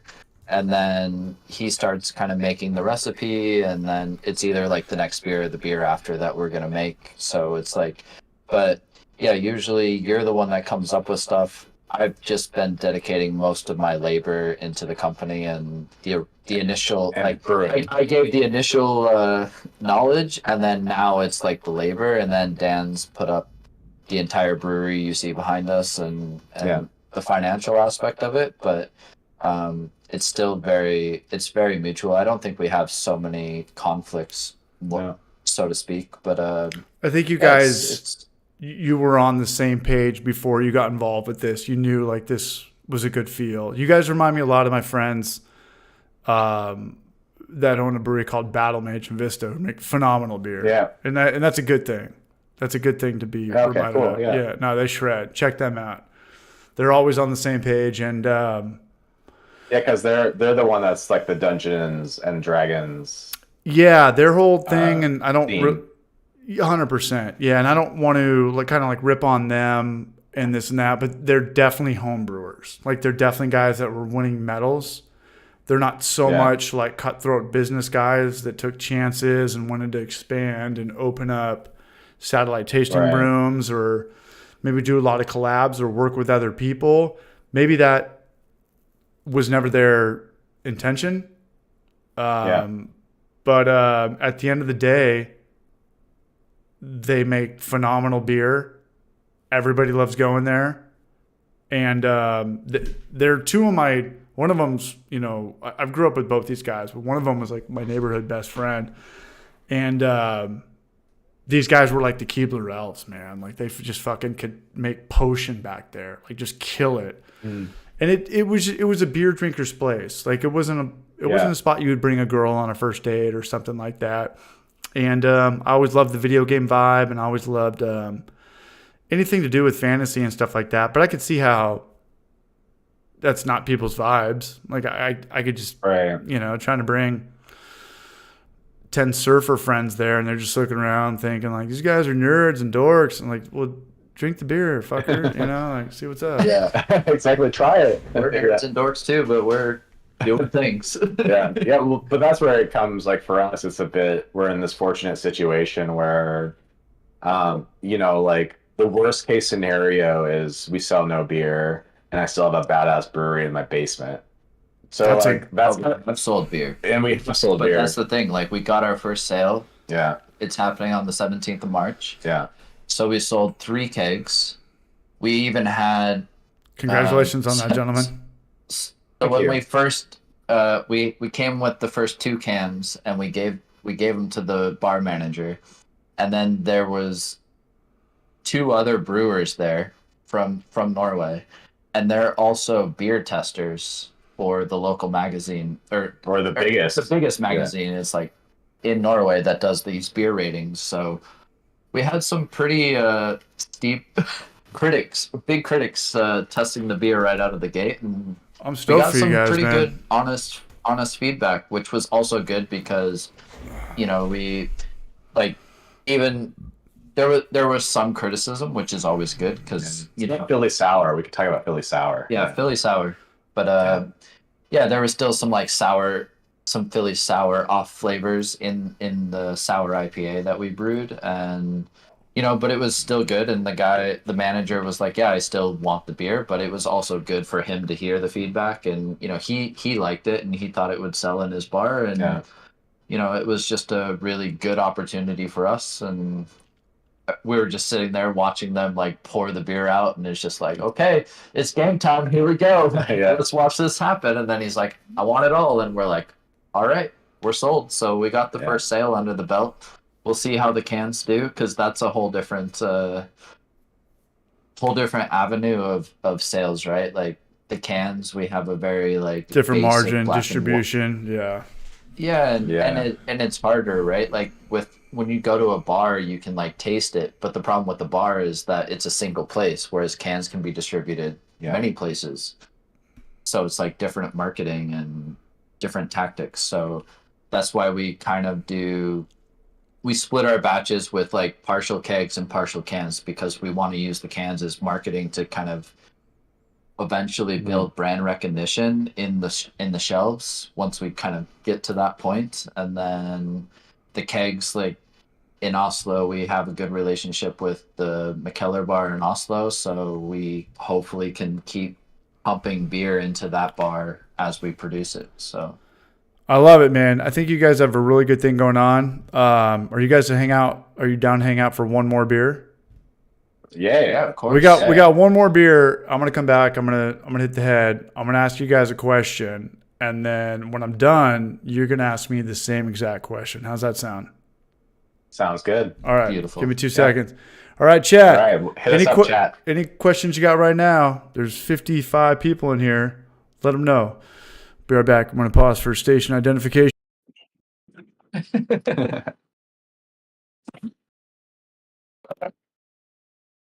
Who do we have left in here? All right, let's see.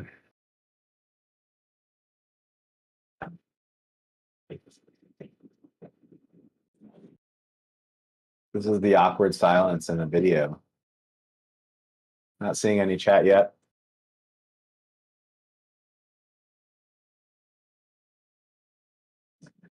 Yep, that is true. Sunrise is in 2 hours. Yep, about 2 hours. So why move to Norway? That's a good question. You don't have to. I would say that the nice things here, this might be controversial, but here, like, the having healthcare and education are considered rights and not a privilege. So I think that's a nice reason to move here. A bit different than the United States. How hard was it to get your permits, and were they really expensive? Actually, it was not that hard to get the permits, surprisingly. Like, I'm a big proponent of just try it, and usually trying is like stopping most of people. And that was definitely true with starting a brewery here. So it was maybe like $200 to apply. No, $500 to apply, and it's I just filled in the things, and then they are just like, "Yeah, you have an alcohol license." So it's like, "Are you sure?" That's a terrible idea. Favorite Norwegian metal band? Norwegian metal? I don't know, because I have like a lot of like favorite Swedish metal bands, but Norwegian metal band. I'll skip that question because I'm trying to think of like if they're Norwegian or not. If you can name some Norwegian metal bands, then I'll talk about it. ASL, of course. Anything you want. A-sex location. Demi Burgier. Yeah, okay. Yeah, I'm not a huge Demi Burgier fan though, honestly. Like, I do like the Norwegian forest metal like vibe. That's cool. Should Dan have a stout or a juicy IPA?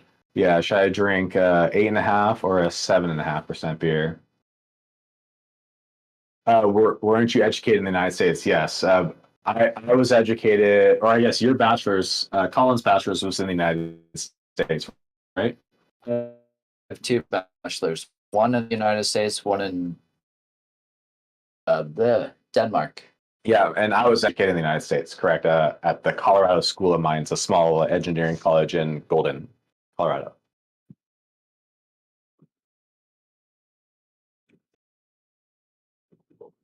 All right, scrolling up.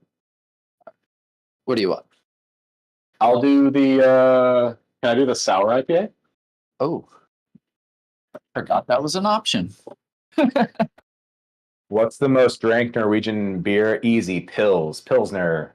So in Norway, Two more beers. The word for beer, like you could just call it like pils.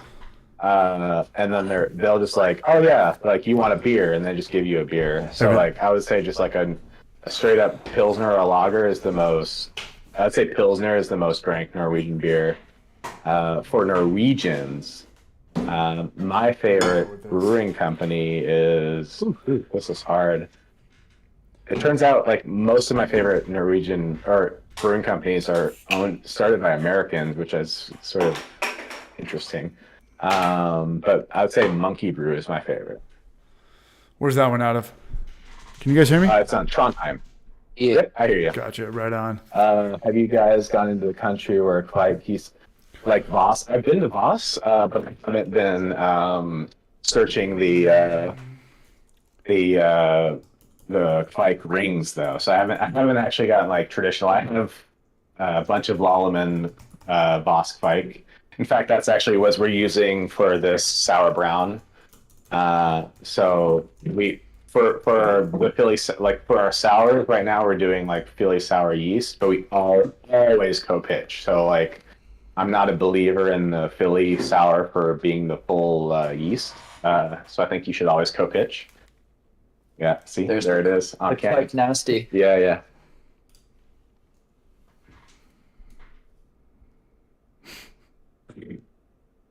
What's the cores of Norway? There's like 4 of them. That's Ringnes, I think that is. which is Actually, what's the biggest in the US? Is it Budweiser or is it Coors? probably Budweiser.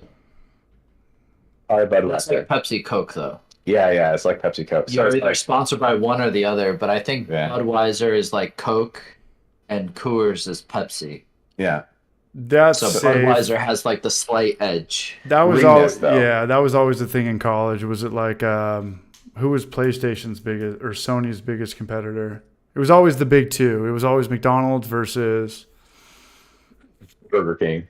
no, but something's bigger. Like KFC owns all of those, right? Like or Pepsi owns Taco okay. Bell, KFC, and some Yeah. other stuff. But Young brands. But It's, if you- it's the same here. So Ringness owns like the distribution rights for like Brooklyn Brewing Lager and all like 1664 and like all of like the major beers that come in here are actually distributed by the biggest brewery.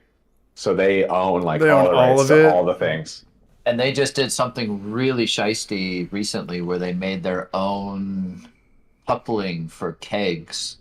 So it's like if you convert your bar to only support these new Ringness specific keg couplings, Which they install for free. so it's like we'll transition your bar for free to have these couplings, but now you can only buy Ringness provided kegs. Yeah, they're actually this like bag system. So it's like beer in a bag that you like plug into, and then that's like the new system which they're incentivizing because most people buy Ringness beers. So then, if you were a bar, why wouldn't you do that? Yeah. But I think another interesting fact is like we use like in the US the metal kegs are still very popular, right? Like the big metal kegs that you get a deposit back for if you buy one yourself. Like yeah, I mean, there's here we no, have these there's really we no have the substitute. plastic kegs with the bag inside of them. Dan's gonna go pluck one out. We right get now. those. And We they're get recyclable. Yeah, we get those for our and wine. reusable. Yeah, for shit that's on tap, like they'll send you wine or margaritas in keg format. Like if you ever get a shitty Mai Tai and it comes out of that, it comes in that. Yeah. Really? Oh yeah. Interesting. Yeah, but beer doesn't come out of These that. things are sweet. They're like CO2 purged. They're sanitized. This is really behind you the don't- curtain. People don't want to see this shit right now. The next time you go to Aspen and get that $14 margarita and it comes out of a dispenser, that's what it comes in.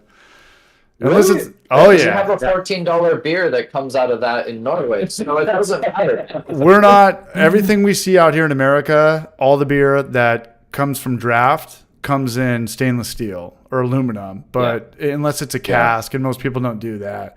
But that's a wholly different vibe. That's the ultimate behind the curtain. Yeah, Coach Chillin is And on the same page as I Yeah, am. here They have like a 17 recycle bucks. program, so that you get like 30 kroner, or Yeah, like like $3 $3 back when you recycle that But one keg. really And then quick, it's- yeah. really quick, I want to go back to that. If it comes from a factory, you know, like the pre-made margaritas and shit like that. For the Americans who see those kegs in distribution, they're cutting corners. If I have that keg and they're like, hey, CH at the brewery that I work out, make a pre-made margarita or mimosa, I'm going to double pour the hard alcohol in there to make them strong drinks. But I think more often than not, they're coming from like the guys upstairs, the the federales of the American booze world. Really quick, I want to give a shout out to Northwest Small Batch Brewing on that YouTube grind. He super chatted earlier, and I never got around to it, to giving him some love, man. But much love to you, Braj. Hey, he's got a channel up there in Pacific Northwest, and he's always supporting. And I'm sure he watches your guys' channel as well. But are you guys ready for me to ask you a question? Yeah, it's the question of all questions, man. It's the grandmother of questions. Where do you guys see all of this in 5 years, realistically? No PR, no strings attached. What have you guys talked about? Maybe I'll start because he has maybe. I like that. I like that already, man. This is totally Battle Mage.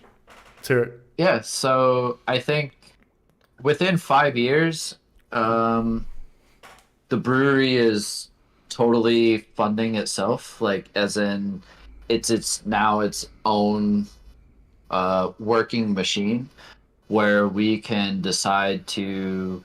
So one of our goals for this year is to be able to fund a gypsy brew or a contract brew where we rent out a brewery and can do a larger production of, let's say, 1,000 liters instead of 120 liters. Sorry for the metric bullshit, but 1,000 liters. Really quick, let's do the math. I can do it. No, divided by 4. Say do like a 10 to 50 barrel brew. Sure. Yeah, we're more on like barrels? the 10 barrel, 20 barrel, like 30 1,000 liters ish. Yeah, 20 barrels is a big system. For microbreweries. 30 is like you're moving like Austin Beer Works shit.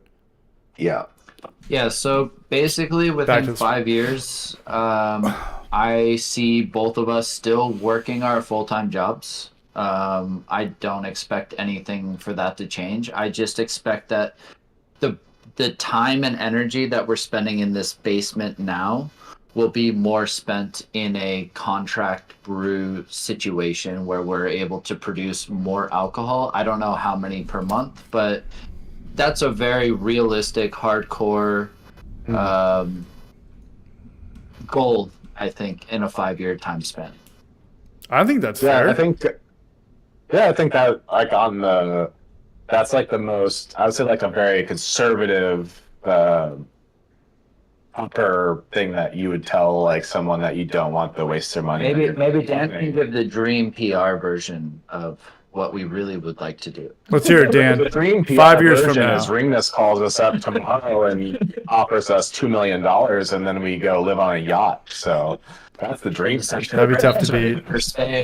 Sell out. I would say that it would be great to be able to like get to the point where we can afford our own actual brewery. Like right now we're like in a fucking basement. But I think getting to the point where we can actually fund a brewery that's like maybe 10, 20 barrel system. I think that would be the goal in 5 years. But I guarantee you, Dan, if you make it as big as Treehouse, you're going to look back and be like, this was fucking cool. Like where it all started. Like, we should have appreciated it more, this and that. Like 2 guys, basement, my house, making beer, hanging out. We appreciate it so much. There's right now, 60 though. people listening to us talk about fucking bullshit and drink beers. Like it's life isn't bad, Because you brought up here, but I think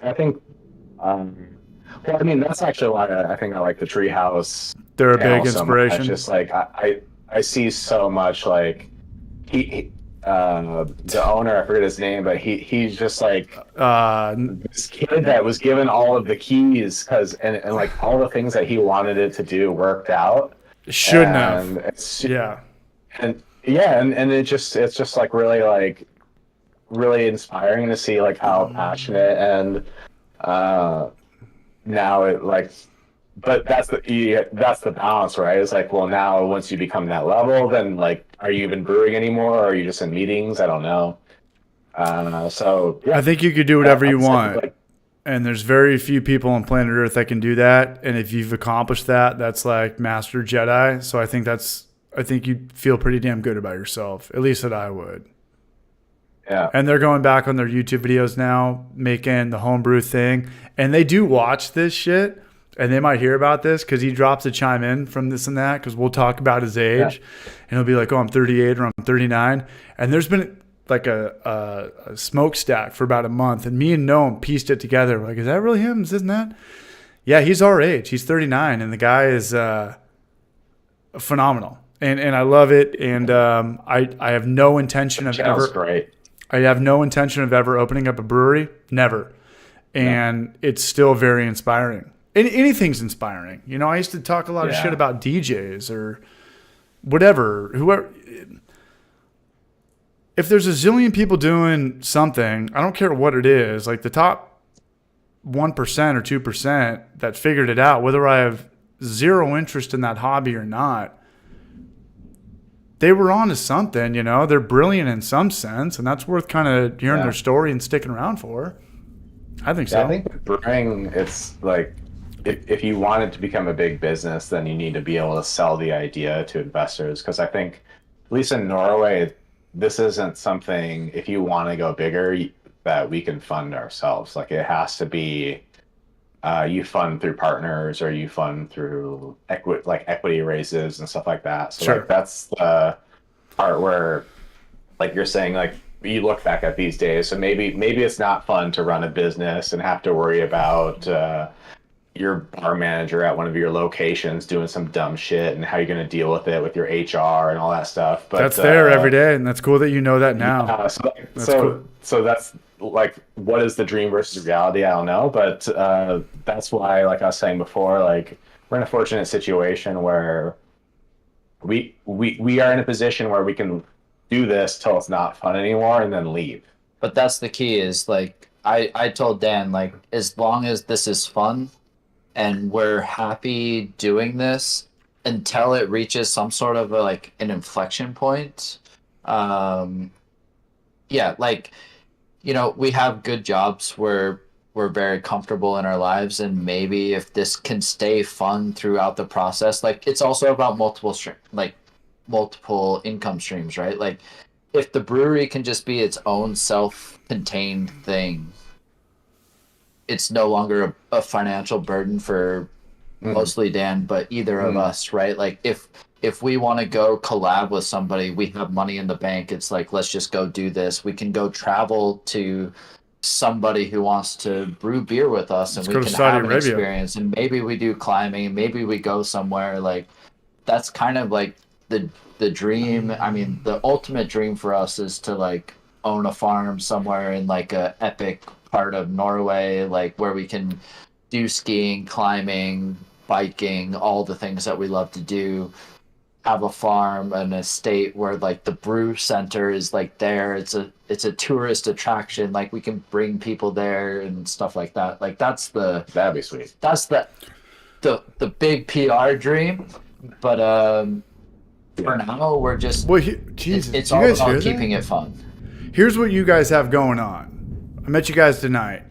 I don't know anything about your personal lives. Don't need to. You guys have successful jobs. You have starting a brewery. You got a lot going on. Does the YouTube channel put pressure on all this? Because it's kind of a thing. No. Nothing at all. Yeah, no, I mean, because you said you edited the video. YouTube person, right?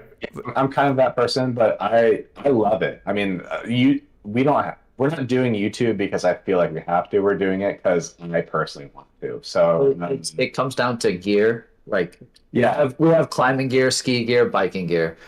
Dan has a shitload of camera gear. He's gotten me into the camera gear. I also like helped him out, and like it's rough. It's just rubbed off on me. Yeah, but Dan, you know it, Dan. It's a side effect of passion. But you know, right? But you know, it's not an Instagram picture. You know, editing is a full-time job.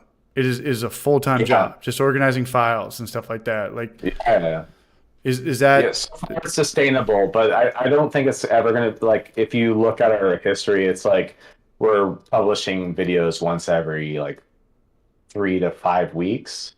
I think that's what's sustainable for me. To not get burned Like I out. don't think, yeah, I don't think it can be more unless like there's obviously like the types of videos that just like are easy come together. Like, oh, I'm gonna do this one little thing I can give a tip on, and then I can just film it. But no, so far it's been, I love it. Like I Good. think the YouTube thing for me is super fun. I like doing.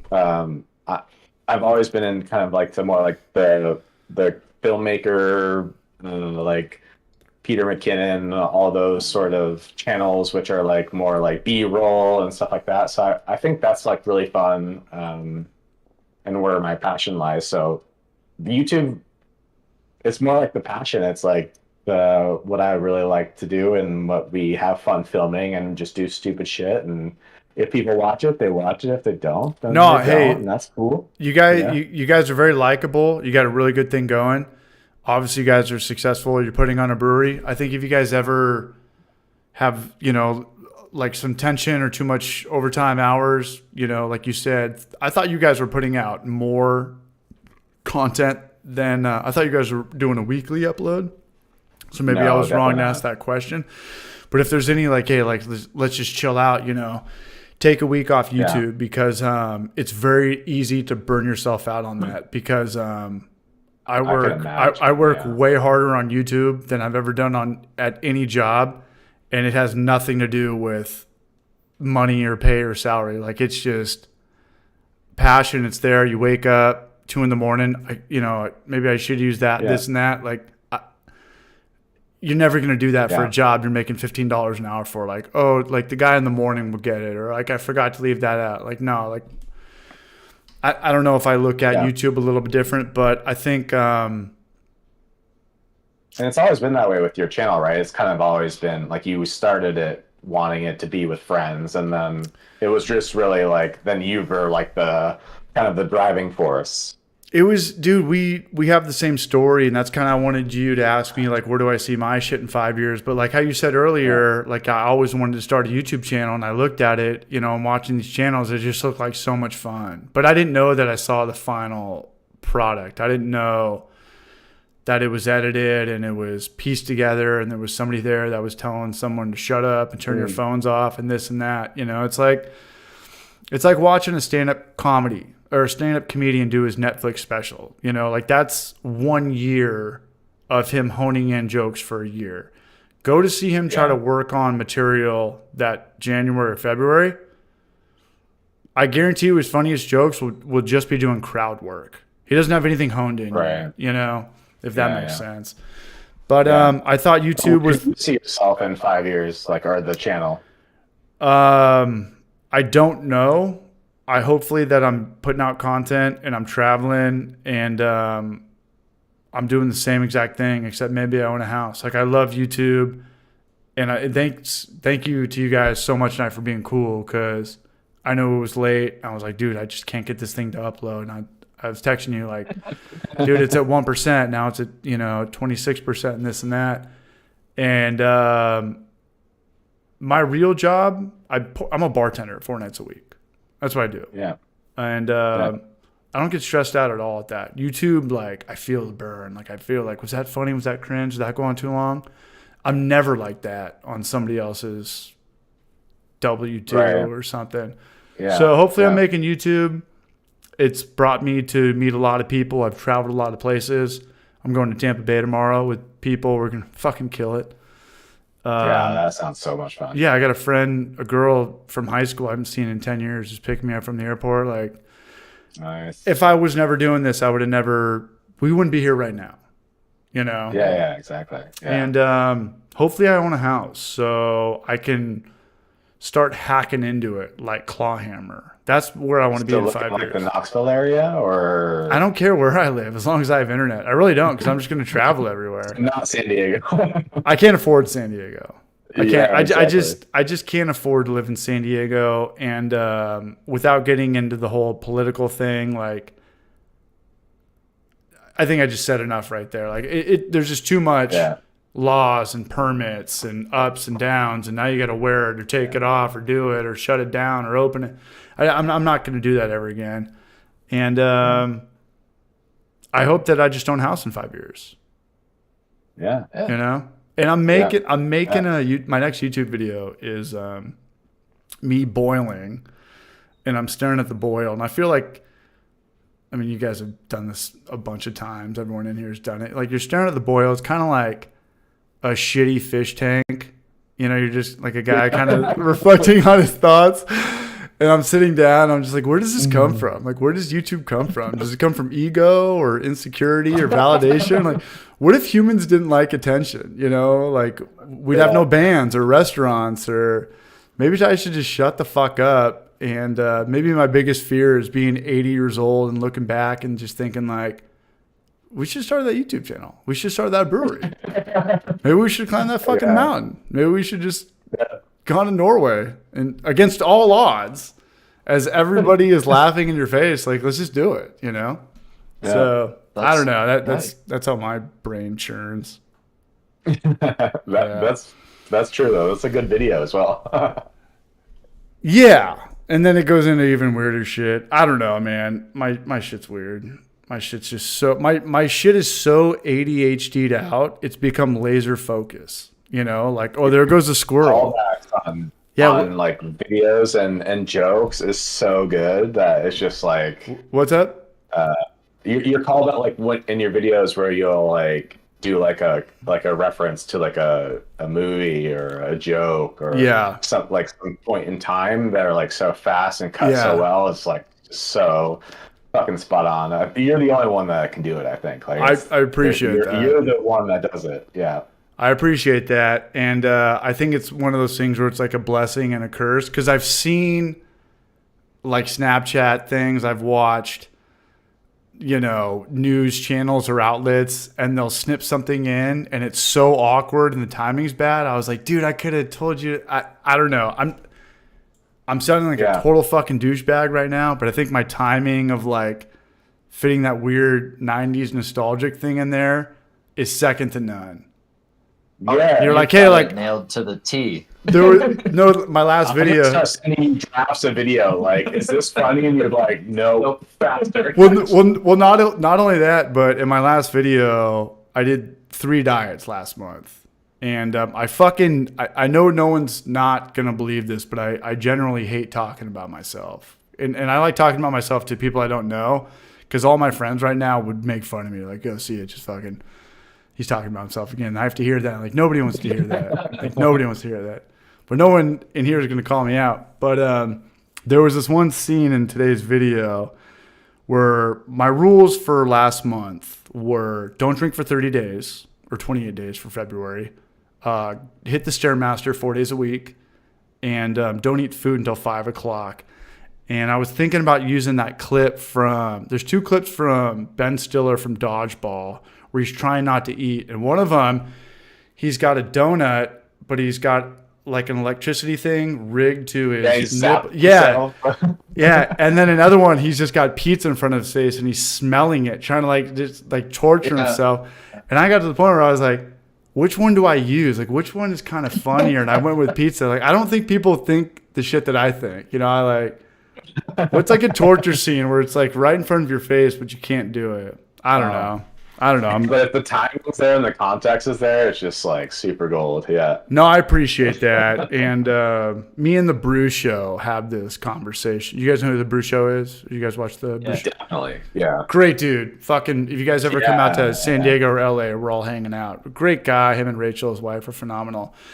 And we get together and, you know, we talk like, what do you want to get better at? Like YouTube or brewing beer? Like, well, we don't really have plans of really selling beer to people. I want to get better at this craft and stuff like that, but like I'd rather get more fucking views on my YouTube videos. And it's like, okay, well, how can we do like both and stuff like that? So, well, you can't really have your audience taste your, you know, the shit through the screen. So you might as well kind of figure out what are the better YouTube videos to make. But exactly. There's a Venn diagram of trying to get better at honing in cooking and making beer and trying to grow a channel or a brand as well. But no, this is fun. Is Noam out of here? Oh, he's waking up 5 hours. All right, so you guys, I got one beer left. You guys are on the mic. Say what you want. Plug everything. Let's get this up to 1,000 by maybe a couple 48 hours. I mean, people are gonna watch us. If you're watching this video at this point, then thank you. We still got 55 people, 54 people here. Yeah, You awesome. need a refill. I'm gonna go refill the brewskis for One more? the last couple. He's a trooper, What is man. it? 6 a.m. It's 6 a.m. Yeah. Shit, I thought I was being yeah. a bitch. It's midnight on my time. I'm Yeah, just gonna but play some Hollow Knight. Zach we Pearson in the house, man. I think I'll do a water. No, I'll do Water? No, just kidding. I'll do. Put it on a brew show. Who the fuck is this guy? I just made hot water actually from the Brew Show's new video. I did my first. Right, one, Beast of the Beast is talking about Brew Show's the water best. a while back, but Yeah, beautiful. But I'll do the juicy. juicy. Bruce Let's go Show's the 7.5%, baby. 6 a.m. Let's go juicy. All right, here we go, dude. 7% beers at 6 a.m. Noam, I hope you feel like a bitch. Maybe Noam has to work tomorrow. And this is my favorite hazy in Knoxville right here. This is my favorite hazy in Knoxville. I think you guys got to keep the YouTube thing going. As I just told you, don't get burned out by it. But you guys have a great personality. And one of the things I loved about when Adam Made Beer came on, he said the truest thing ever. He said, having good beer is a very small part of it. It's a very small part of it. And so many people want to own a brewery because they feel good. There's a lot of pride of ownership with making beer. It's not that hard to make good beer. It's very hard to sell good beer. It's very, very hard to sell good beer. And he's coming on next week, and I'm actually looking forward to that. Channel. Yeah, but I completely agree because like he's a good dude too. He's got 8 kids or something. I don't know how the fuck he does that on a brewer salary. It's ridiculous. Yeah, nice. One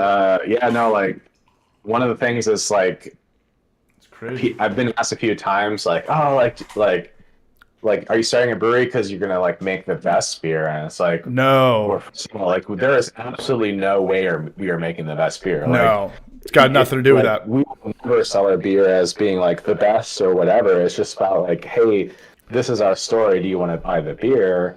There are way better brewers in Norway and United States, everywhere. Like People want to go. It's just the. People want to it's go an where there's ego love, thing, too, man. like- People want to go where there's love. Yeah. Sorry. yeah, I mean, we put our recipe right on the label. Good. Like we don't care. I love Like that. we say, like for us, it's like this is the percentage of malts we use, Mhm. and this is the grams per liter of hops we use.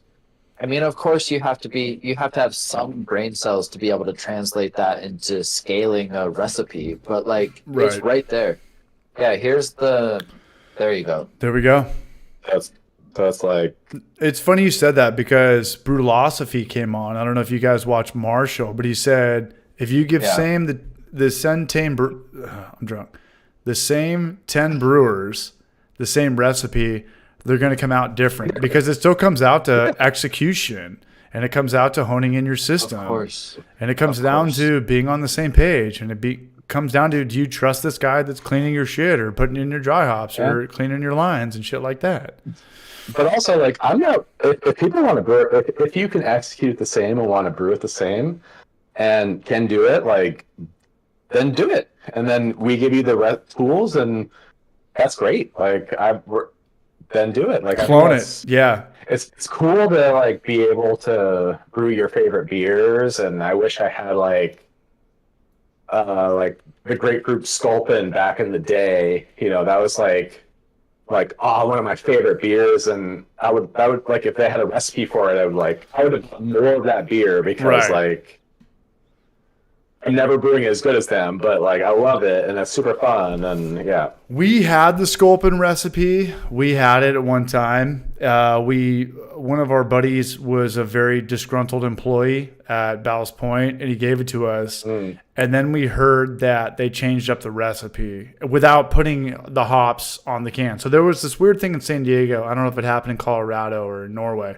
but for a couple of years, people were putting the hops on the can. But to me, it only made sense if the hops were sought after or tough to find, or they were very good marketing tools. But if you're going to change that beer up, that means you have to change the whole can label up. So I think people got away from that. I don't know. But but that's actually something about our brewery and a few other breweries here. So we're not unique in this sense, but like kind of evolving our recipes. I'm not a big proponent in. Do you guys literally get everything we get in America? Do you get every White Labs or every strain or every hop? Like, there's one thing we don't get, which is GMO yeast. So like all of like Omega Stargazer and all of the thiolized yeasts do not come to EU. Okay. Unfortunately. Okay. Because there's like harsher regulations on GMOs for but you're good on hops and grains. It's bullshit. But so otherwise, like we can't. We can get like I think most things. I would guess like maybe the hop selection is maybe a bit better in the United States. I would guess because it's more locally grown. But we were able to get most things here. Okay, I'm gonna put we get like new video. Yeah, Strata, Sabro, Izaka, Citric, Mosaic. Like any of the latest trendy. Actually, hop oils are less. Maybe that I'm not correct because I don't feel like we get the hop oils that you can get in the United States. So I've never used hop oil in my life. Okay, yeah. Next video, it could be like hop oils with the beer and all. Can you taste the difference? Yeah, I think like those can be like a really cool tool for example, to have like only beta acid ones and stuff like that. Like they can be cool tools, but I'm not sad that they're not here. Like they're not like ruining our brewery, but we can get most of things here. But our big thing is like we give everyone the recipe, and also like I very openly want to change the recipe. So if we make a beer that we have, like one of them is called like Cloudy with a Chance of Hops, and then another is like Unicorns and Rainbows. It's a good name for a beer. But if our recipe changes, it's because it's for the better, and we'll probably wear that. Like you're getting a better beer now, and also on the website, like when we start. So right now, bentgate.no, we don't have the beers up yet because we haven't officially gotten them to a point where they can sell. But once they're on the website, like we will have what app do you guys use for brewing your beers? Like we use Brewfather. I don't use anything anymore. I haven't used anything for probably like 2 years. Yeah, so we're using an app called Brewfather, which just has it's a pretty app. It's a gorgeous beersmith. Yeah, I think Brewfather might break down once you start getting to like larger systems. But for right now, it's as long as you sort of know your efficiency, then it does really well. Super happy with it. I think I did make a video on Brewfather. What's the other one? It's Brewfather. And then Brewer's Friend. Brewer's Friend was the good one, and I like that because you could actually put a recipe up there, and I could see David Heath, or I could see Barbecue Larry's. Yeah, that's cool. And then there was one called Beer Alchemy for a long time. That's what we started. Which is where we started. But you guys are it close was just to like David Heath. Oh shit, we got party time in here, man. What's up, party time? Party time brews, man. Brewfather for the last 2 years, 60 batches, still liking it a lot. Yeah, I totally agree, man. Like I think it's great. I don't know how it scales to like an actual commercial brewery because. But you guys are making beer to sell to people. I'll never have that. And the day that I'm trying to win awards or open up a brewery, I'll have the most ADD Adderalled out recipe anybody could ever imagine. Yeah. But I'm at the point where I can just kind of throw stuff in. I know how to make good beer. I don't know how to make great beer, but I know how to make drinkable beer for me. That's a safe way of saying something. Yeah, and you're probably selling yourself short, but like I think these tools are the key to like get them accurate is honestly like repetition. So because you'll put in your system or whatever, like, and it makes assumptions, and then what you do is then as you're brewing, you sort of put in the new data, and then you change the system to match your data, and then Right. that becomes spot on. Like our latest batches we're hitting everything like on the mark because you put the effort to just try it. But then if you miss, you're still good. Like Yeah, it's fine. the software is Right. only as good as you calibrate the software to be, and the more that you know the data You could points say and that the more about that you anything, cater man. to- I've been preaching calibrated thermometer since day one, man. A lot of people Yeah. don't have this shit dialed in. Yeah, what up, Ollie? Still here, Braj. Okay, we got Flu Shot. Our brewery uses Beersmith. What up, Flu Shot? That's a hell of a name for a YouTube channel, I heard about man. that a lot too. Flu Shot. I haven't used Flu it. Shot IPA. Flu shot. Let's get a Flu Shot. Pure COVID. Yeah. Mix it with bleach. Well, we're coming down to the wire, guys. I've probably said this 4 times now, but anything else you guys want to talk about? I mean, this was fun. You guys want to come on again or no? Yeah, absolutely. Cool, Yeah. man. But no, nothing else. Just thanks everyone for coming in. And Anybody else got any appreciate you questions in being the here. chat? yeah, Allianz? if you have questions, like the SG output based on mash. Beerquaz Nation. What up, Battalion Rob? Battalion Rob, I'm coming down to Florida. I don't know. I don't know what's going on. Well, I don't know the answer to your question. all right. Well, anyways, we got a YouTube channel up in the description of this video. You said you don't care about Instagram, but you have an Instagram. We've been talking about Instagram. We've been we're talking on it. It's the same name, so if you want to follow that, but I don't. I'm like. I don't feel like Instagram's a place that's worth It's not. spending money or It's time on. not. It's Yeah. not. You're exactly with me. If I didn't have Homebrew for Life, I would never be on Instagram or Facebook. Yeah. Hold on. But, Should we plug the Hoppy Hour? Ooh, are we up to 5,000 on the Hoppy Hour?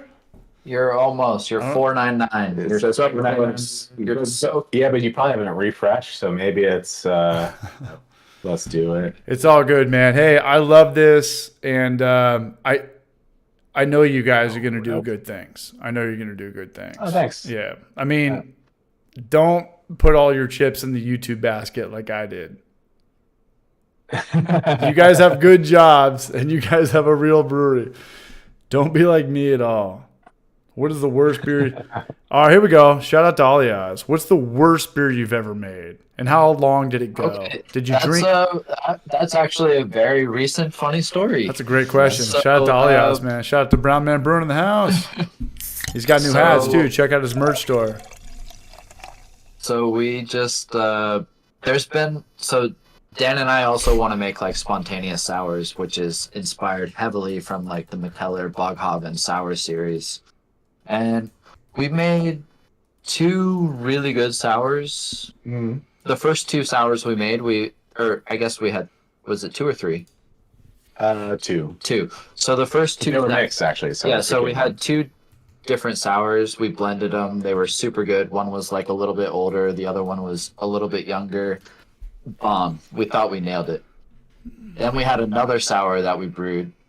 I think it sat for 3 years. 3 years. And It turns out it like lacto or like Brettanomyces eats everything, including flavor and alcohol. so it was a darker sour, and all of a sudden we're tasting it like 3 years later. We literally just bottled it like Yeah, we'll last see if it week. gets better. Yeah. And we're just like, it tastes like nothing. It's just like, it was so much waiting, so much hype, so much, and it's just under the stairs for so long. We're just like, do we keg it now? Do we keg it now? Do we bottle it? And then all of a sudden we're like, okay, we're gonna finally bottle it. Yep. All of a sudden it just turned to weirdness. I don't think that's the worst beer we brewed. Like, so the problem is when we first got into brewing, the first beer we brewed was an American IPA, and we crushed it. And then we're like, we're on top of the world. We're the best brewers. Like our IPA that we just brewed for the first time, not even trying, is really good. Like, we got this. And then this didn't really understand about mash temperature. So then the second beer we brewed was, I think, like a brown ale. And then our mash temperature was too high. So then, as you guys know, then you get unfermentable sugars, and it doesn't ferment. So then like it just became like sugar gross water, and it was like, ugh, this is terrible. All right. Then like the problem is our fermentation temperatures. So we fix those. Fermentation temperatures under control. Brew another beer. Nope, still disgusting sugar water. Oh, it's because our mash temperature is too high. Because like in my mind, I was like, oh, it's like a tea. Like if you want the solubility of this thing to go higher, you just increase the temperature. So you should err on the high side of temperature. So I'd say our worst one was the black IPA that we did. Yeah. And like its starting gravity was like 1070, and then its finished was like 1030. Yeah. So it was just disgusting sugar. But these were mistakes that we learned like in the first together The in first your 3 batches, system, yeah. within the first 3 or 4 batches, and then after that, Mr. Process Control took everything under a microscope and Or then I just learned about like the alpha amylase and all the process control managing temperatures, and I was like, oh, higher isn't better. Okay, yeah. I like it. So that's the answer to that question. That's a long answer. Sorry. I like it a lot. Coach Chillin wants us to drink one more. I mean, can we do one more? I mean, this is like decently a lot. Do you guys want to do it? How are you doing, CH? Where's your beer status? Here's my problem. Awake for today. I know. It's you. It is me. I know I'm the problem. I'm high school drunk. It's my fault. No, it's not you. It's me. No, it is. I finished that video. I chugged a beer in the last Homebrew for Life video. The video is called I Quit Drinking. I chugged a beer. And then Gnome's first beer was an 11% bourbon. And then had his hazy. And then had another traditional lager. You guys got to keep in mind, Dan, you got to help me out. I haven't really drinking hard in a month. So I'm back to high school drunk. So I had 11% beer. Back in the day, I'd run miles and drink beers. Yeah. Right now, I'm fucked up. Dan, how am I doing? I'm fucked up. Am I doing okay? I'm great. Actually, to be honest, I wouldn't have said you're fucked up. So I think No, I'm fucked up. it's my judgment because I'm fucked up, or because No, I'm in high school. Yeah, I'm in high school autopilot right now. Just walk around, bump into people, and just say, "What up?" Like, "Oh, what up?" And they start shit like, "Oh, what up?" Just like, Hey, your friend. surviving. Hey, our older sisters are friends, and we're cool, right? Yeah, like I'm in that mode right now. Cool. Oh, you know my older cousin? Yeah, cool. He's popular. All right, I'm off the hook. Here we go. Ship shape. Who are you here to see, Mike? Yeah. Okay, I'll do one more.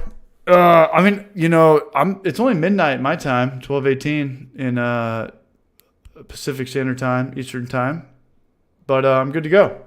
Ship shape. I'm down to do one more if you guys are down to do one more. Oh, we're chilling. Like, I mean, Yeah. my meeting is only getting closer, and I don't care. I know at this point we got to stay up. We already talked about this. I know I'm being a bitch. I know. This is like in an hour, so like, let's go. Yep. Oh, damn. I was supposed to ship out beers tomorrow. Do you guys ship beers to people? Porch bombs? No. Too expensive from Norway. I'm against it, just we haven't. No, I get it. Were you doing that in Denver, though? Okay. Out in Colorado?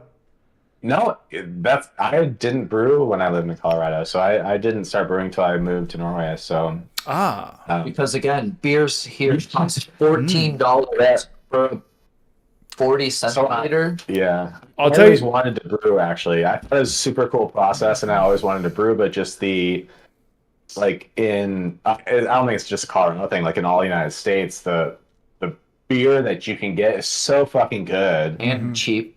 cheap that like you can't really Gotta pay for shipping, though. price compete with it.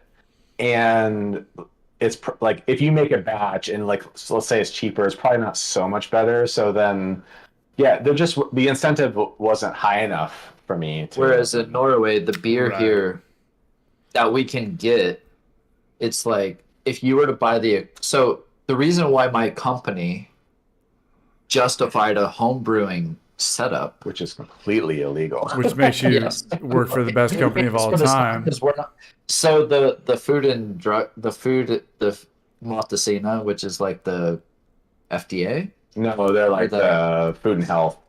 Yeah, Yeah. those people are like across the street from my office. But Blackwood anyways, Brews. so the amount of beer that we can brew is cheaper significantly. Like we can produce 60 liters of beer, so at $3 or it's $6, so that's $360 to buy that much alcohol Yeah. for 4.7%. Which is like 80 liters or 60 liters. Yeah. And we can produce that for $160 and we get 7% beer, Yeah.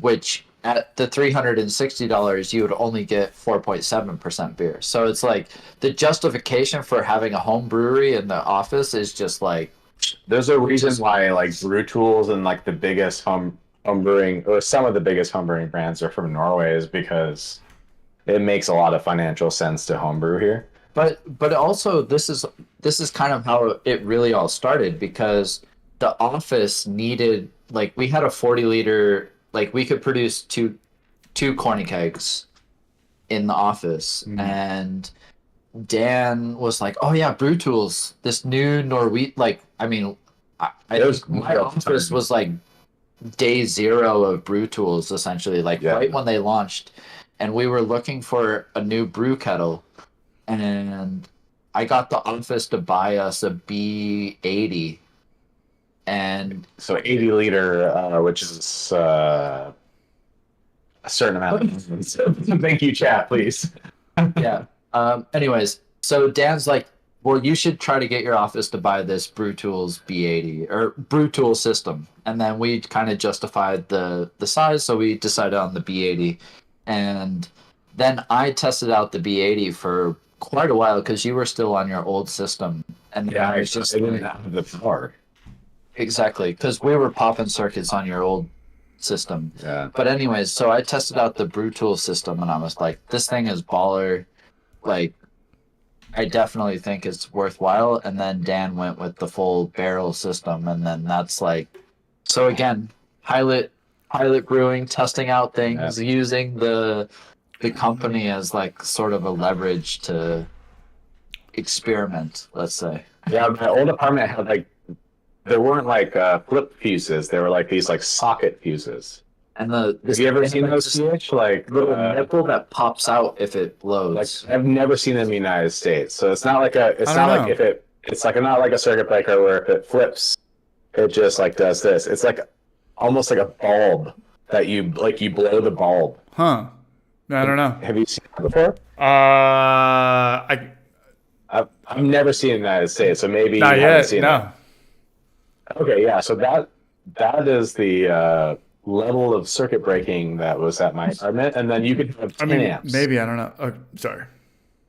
It was like 10 amps total, so then we couldn't have anything. So then that's why we had to move here to get this. How much is a Gotcha. sack of two-row here?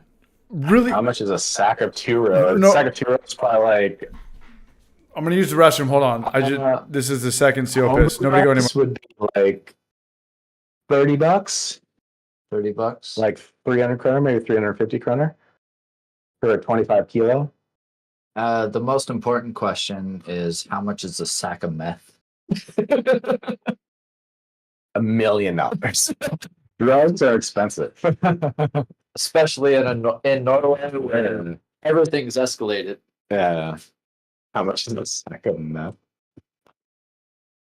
Define a sack breaking debt.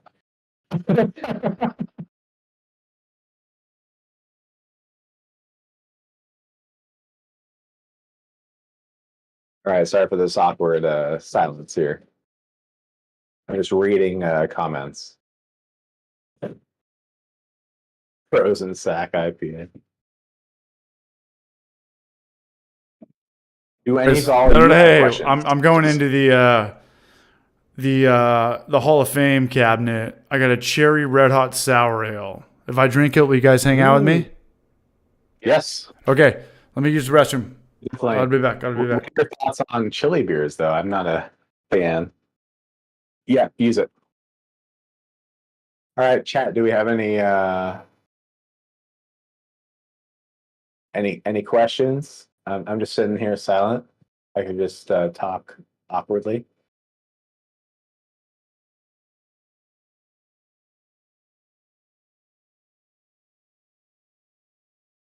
Dead air, dead air. So I'm drinking right now is how many Olsons have you come across? A lot. I think that's I don't know if it's Norwegian or Swedish. That's a good question. Um, Bearqua's Nation. Are you an Olsen? I would say like a lot of what is a common name here? What's your favorite beer to brew? Uh, I think my favorite beer to brew right now is actually, I really like brewing just like the classic like hazy IPA, like using like biotransform hops and just making it stupidly hoppy and terrible. I love that's my favorite. Hop spiders, yes or no?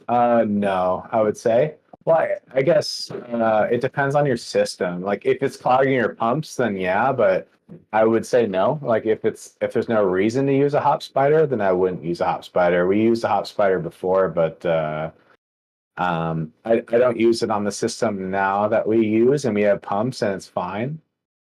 Uh, Is that because of the Trebinator? yeah, there's a turbinator, but I don't think it matters. I think just yeah, it'd be fine. Chippy. Do you ever drink world-renowned beers and think they have off flavors? Yeast and the Beast. He is a beast. I don't know. No, not really. Like maybe it's just because I'm not a good beer drinker. I don't know. I I've I've had like what's the super famous one from the East Coast.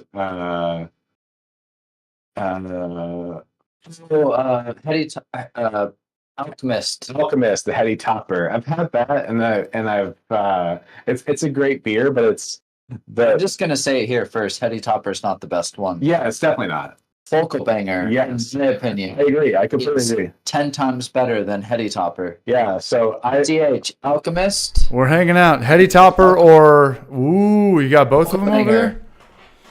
I God, had full access to them in Copenhagen, Yeah, Heady great Topper question. and Focal Banger, and I will say here that Focal Banger 10 times better than Yeah. Heady Topper. I've never had focal banger, so I'm not one to judge. I've just heard about it, but that still leaves me no room to Okay. judge.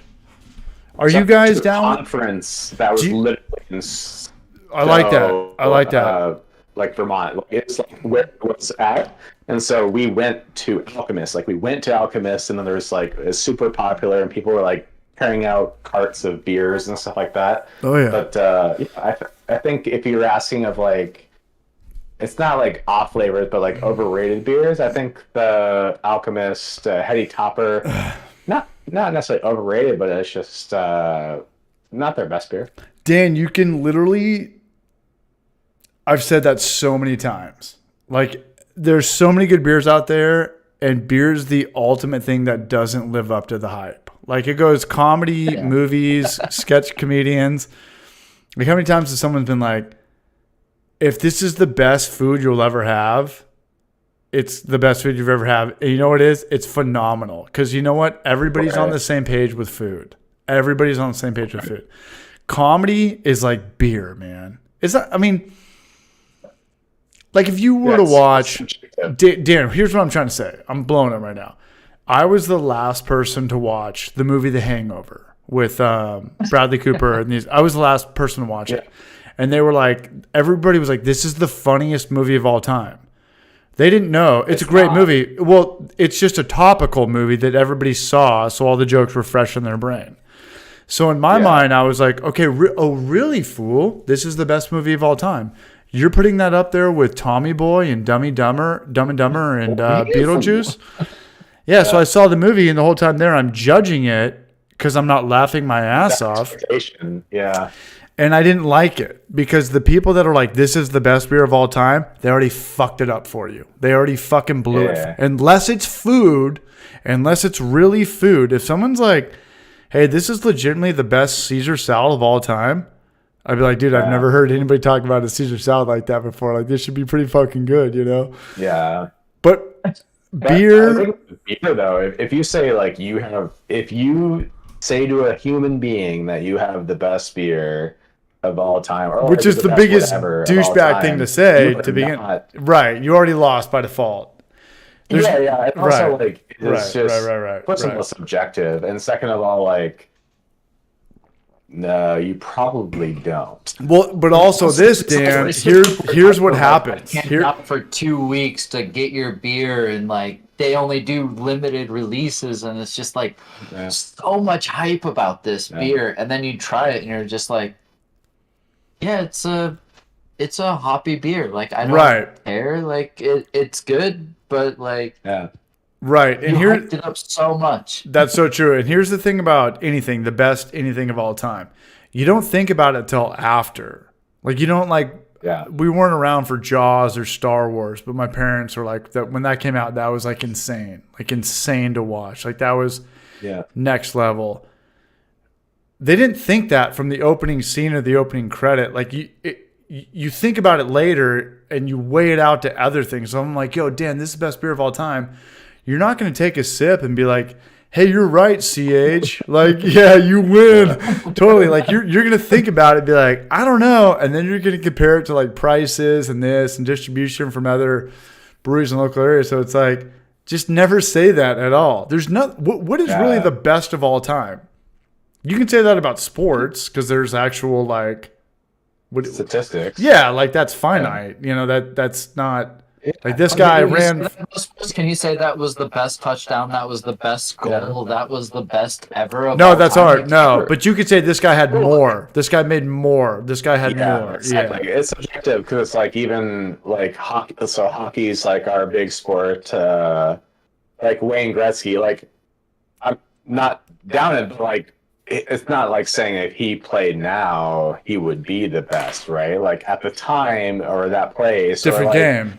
You know, like Babe Ruth, like, wow, he hit 100 home runs. Yeah, well, black people couldn't play baseball. Right. Oh, that's my joke. No, that's my joke. Like, football didn't even count till, like, 1960. Like, all these guys that are like, oh, this guy could pitch, 100 innings a week and this and that. I'm like, you had rich guys from New York playing. Like, there was no Puerto Ricans. There was no West Coasters. No black, no Dominican. Like, you literally had guys in the Hall of Fame that were from like a high school in New York. Like that's how small your petri dish was. And you still let them in, Baseball only counts when Jackie Robinson fucking clocked in. That's it. Like that's it. Yeah, once you let everyone play, then it's like, okay. Well, not only that, but I remember Al Michaels had this weird question or this weird answer. They were like, Peyton Manning just won his 4th MVP. And they're like, well, is he the best quarterback of all time? And Al Michaels is like, well, how good was Y.A. Tittle? It's tough to compare a guy from 1920 to like a guy in 1999. I'm like, no, it's not. It's not. No, it's not. Al Michaels, you just lost all credibility. One of the guys was a quarterback who was the MVP at 140 pounds that ran around with like white guys with leather helmets in like Princeton. The other guy was like a dude from fucking the SEC that killed it harder than anybody who's ever killed it besides Tom Brady. And you're going to compare the two because they played the same position? You're out of your fucking mind. That's like comparing Little League to like WWF or something. Like it's just ridiculous. Yeah, I completely agree. Yeah. Do you think if you let Barry Sanders loose in 1910 that he would like not make a team? Like, do you think it would just be like some weird thing that he got good now? No. As time goes on, humans because he's black. Well, as time goes on, they probably wouldn't let him play because he's black. But as time goes on, people get faster, stronger, and bigger. So everyone's like, oh, who's the best football team of all time? The 1985 Bears. So I was like, I don't think so. I think the best football team of all time is the last team that won the NFL. Because I think that people are just getting faster and stronger and bigger. There's supplements out there. Back in the day, people didn't lift weights. Now there's like everyone has their own personal trainer on how to like break a four. People are being paid $10 million a year to. But aren't the best people that win? Yeah. Like if you win, if you've won the Super Bowl, if you've won the Stanley Cup, if you won whatever, you are the best. Like hands down, that's it. You're in. Like there.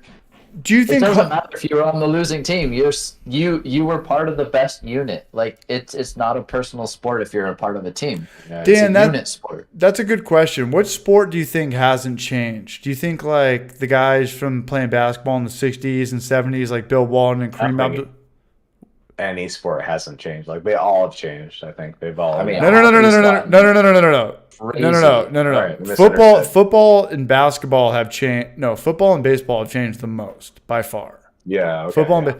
Back in the day, black people couldn't play football or baseball, but black people don't dominate baseball. Black people fucking dominate football and dominate the NFL. Hockey's a different breed. You know, I'm sure like 50 years ago, maybe some of these guys.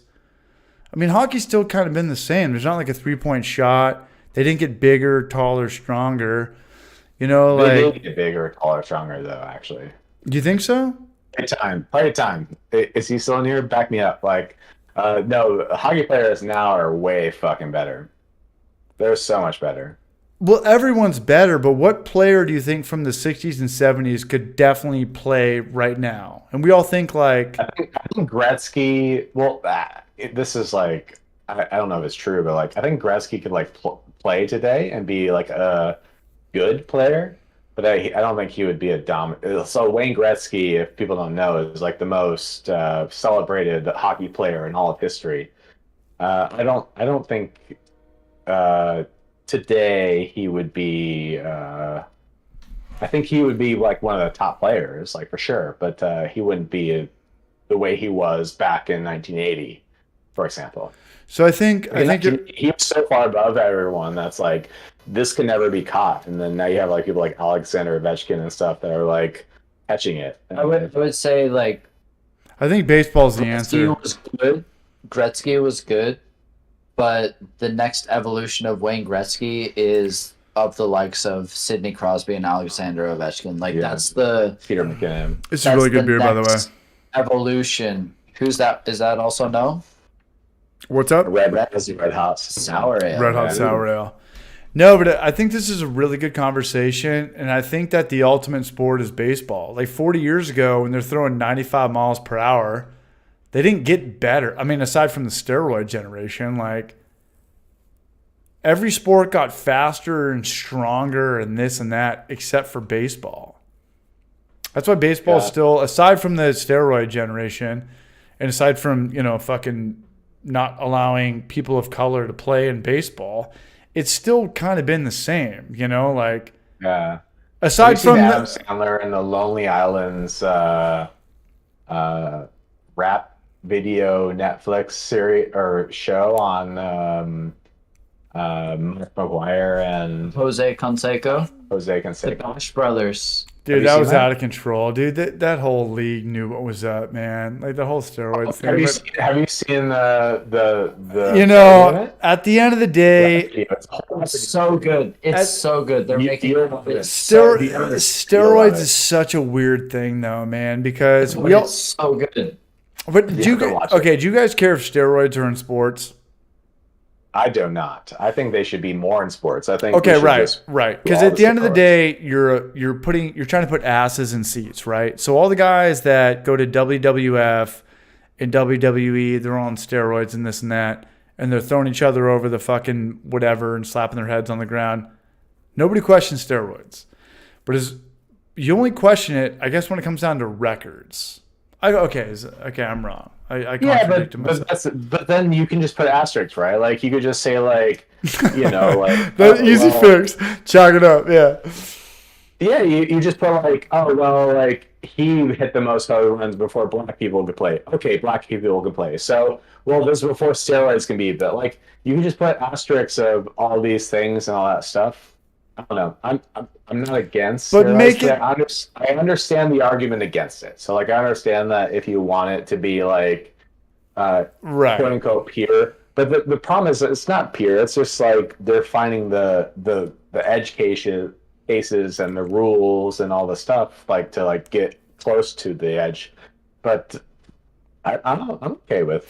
And Dan, Dan, just like one of sports players like rock ass and like fucking put on a sweet show and be the best at what they do. Like I'm down with that. you know what's funny though is the fans, the people in the stands. We don't give a fuck about the actual player. You know, like if this guy's going to inject himself with a steroid that kills himself on stage, like a WWF guy, no one's like, Yeah, don't do steroids. No one gives a fuck. No one gives a shit. But if you're like, use that steroid to beat like Roger Maris's record or whatever, like you're willing to like kill this guy that like, you know, it's like this guy's a junkie on drugs, you know. No one gives a fuck when this guy's just going to go, you know, turn into the wrestler from Dan Aronofsky's movie. But I get both sides of it, you know. And at the end of the day, I get both sides. It's just entertainment, you know. Well, you know. But riddle me this, Dan. Say that we are middle-aged Major League Baseball players making the league minimum, $900,000 a year.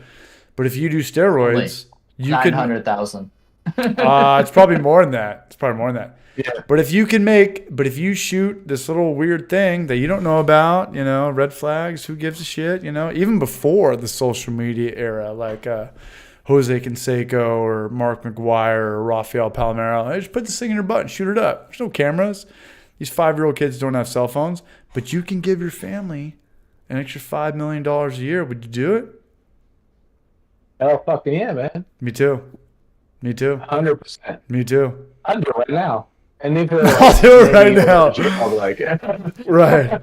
okay. So you go back to you know, Florida or Puerto Rico or California, and you have to live in shame in the baseball world. Outside of that, you're fucking hanging out on water slides all day, and you're fucking drinking pina coladas you're hanging out in the real world, like the Hakuna Matata world, you know, There's this comedian, Daniel coconuts. Fox, that has this like joke about Brett Favre in his retirement. So it's obviously aged, this joke.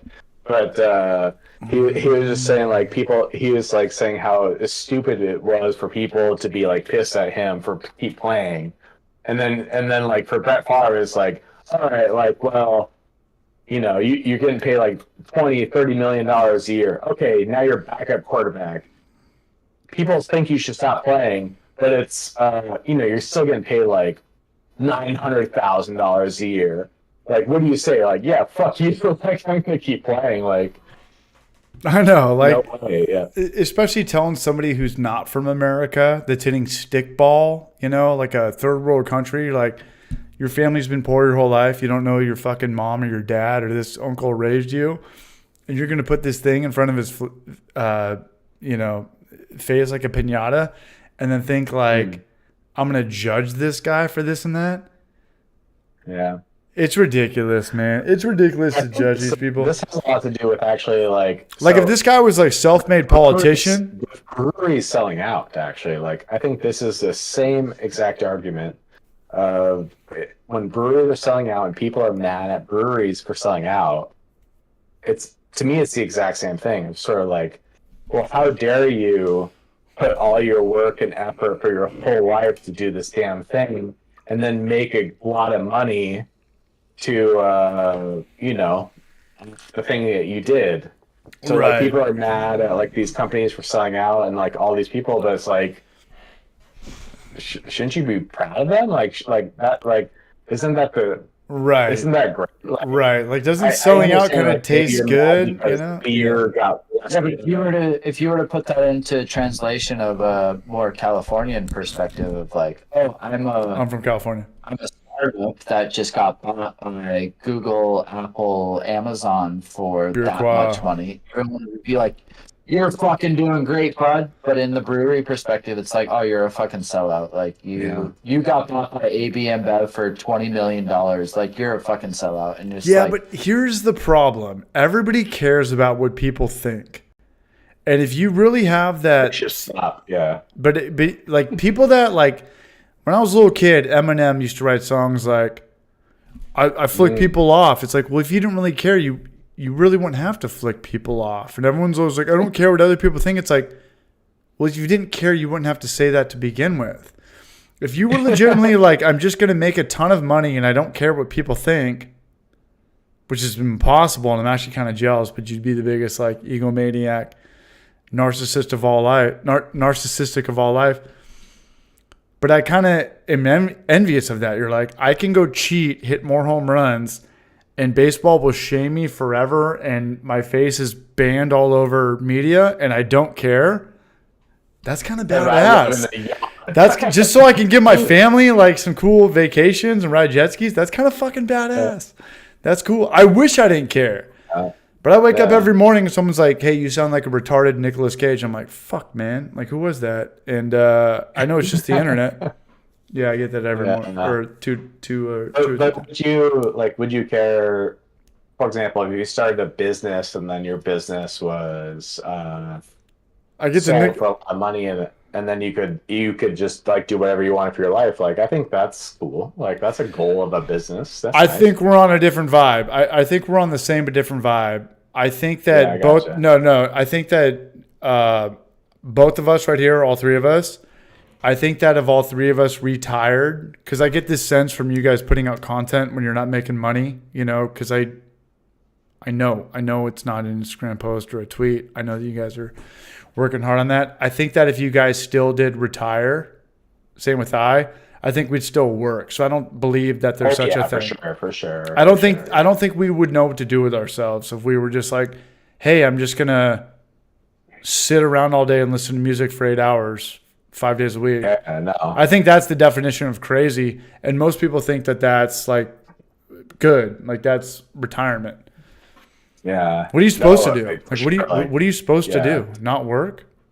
You're supposed to what? Like just spend money? Retirement would be doing what you want to do. So if that's like good, I bought a vineyard in southern France or whatever that is, like that's retirement. You know, I think doing nothing.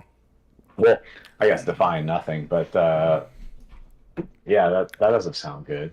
You would not be just drinking beers all day and watching television. You guys are past that. Awful. Yeah, but I picked up on that in the first 10 minutes of hanging out with you guys. I don't think there's such thing as I think for people like us or people like our dads, maybe like my dad's 72 and he plays golf every day, and I think when he stops, like he'll just die. I'm not laughing or saying that, but like he's just been going his whole life. He's the hardest working guy I've ever met. Mid swing and then just poof. The ash. That would be a good way to go out. Man, that would be like the fucking dream. But I just think that you have to be doing something. Yeah. And it's a weird thing now because a lot of, you know, the next generation or Generation Z, dude, off on a tangent, but when I moved out of San Diego and I was trying to sell my house or sell everything in my house, I had all these 18-year-old kids that would show up. And it was weird, man. Like I thought, like if their mom would take their phone away, they would like curl up in a ball. Like I was like, hey, literally just take this dresser and like throw it in your car. Like 3 guys and a girl just staring at their phone, and they had a Honda Civic. I was like, I don't know if you guys were built for like the real world. I don't know if you guys come from like where I come from. And we're talking about app for putting this couch in my phone. No, do you know what I'm talking about though? Like when I was 15, we were hungry for Craigslist and trying to pick shit up and trying to find love seats and sofa couches and Nintendo 64 boxes and like build shit. This next generation, I was like, whoa, like if you literally take their phone away, like are they gonna curl up into a little ball? Like this is weird. Yeah. You know? It's different, but also at the same time, like we weren't a generation that had a phone when we were young. So it's like, what was better? I got my first cell phone when I was 16. Same with me, junior year. Yeah, and I remember I felt like really like special and high class because it had a color screen. It didn't have a camera. Okay. But it had a color screen. So I was just like the Nokia? The Nokia. I don't know. It wasn't Nokia. It was like some sort of. It wasn't Nokia, but yeah, it's like. But imagine if you had that Like, imagine if iPhones were the shitty phones. And then, oh, I only have an iPhone 8. Like, then I get it. Like, it changes cultures. Dan, I'll tell you this much though. I dated a girl, and I'll always remember this. I dated a girl for 7 years. Loved her to death. We're still gonna get back together. Trust me on this one. But anyway, no. We still low key kind of talk. We kind of talk. This isn't live on the internet, but I'm living with in hey Dan, I was no good in San Diego. I was no good, man. I had to move out here to get away, man. I was going down a weird path, weird fucking high school forever path. But anyway, what on God's sweet earth was I talking about? Oh. So Your when girls and yours getting back. my girlfriend dumped me, broke my heart. We've all been there. I'll be there again. Yeah. I went back to a flip phone for 9 months. And, I remember, yeah. And it was awesome. It was really awesome, and it was the best I've ever slept in my life. It was the most organic I've ever woken up, and it was like how many people, Dan, in your life need to have your phone number? You two, like. Both you guys, how many people do you really? 10 or 15? Yeah, like I was.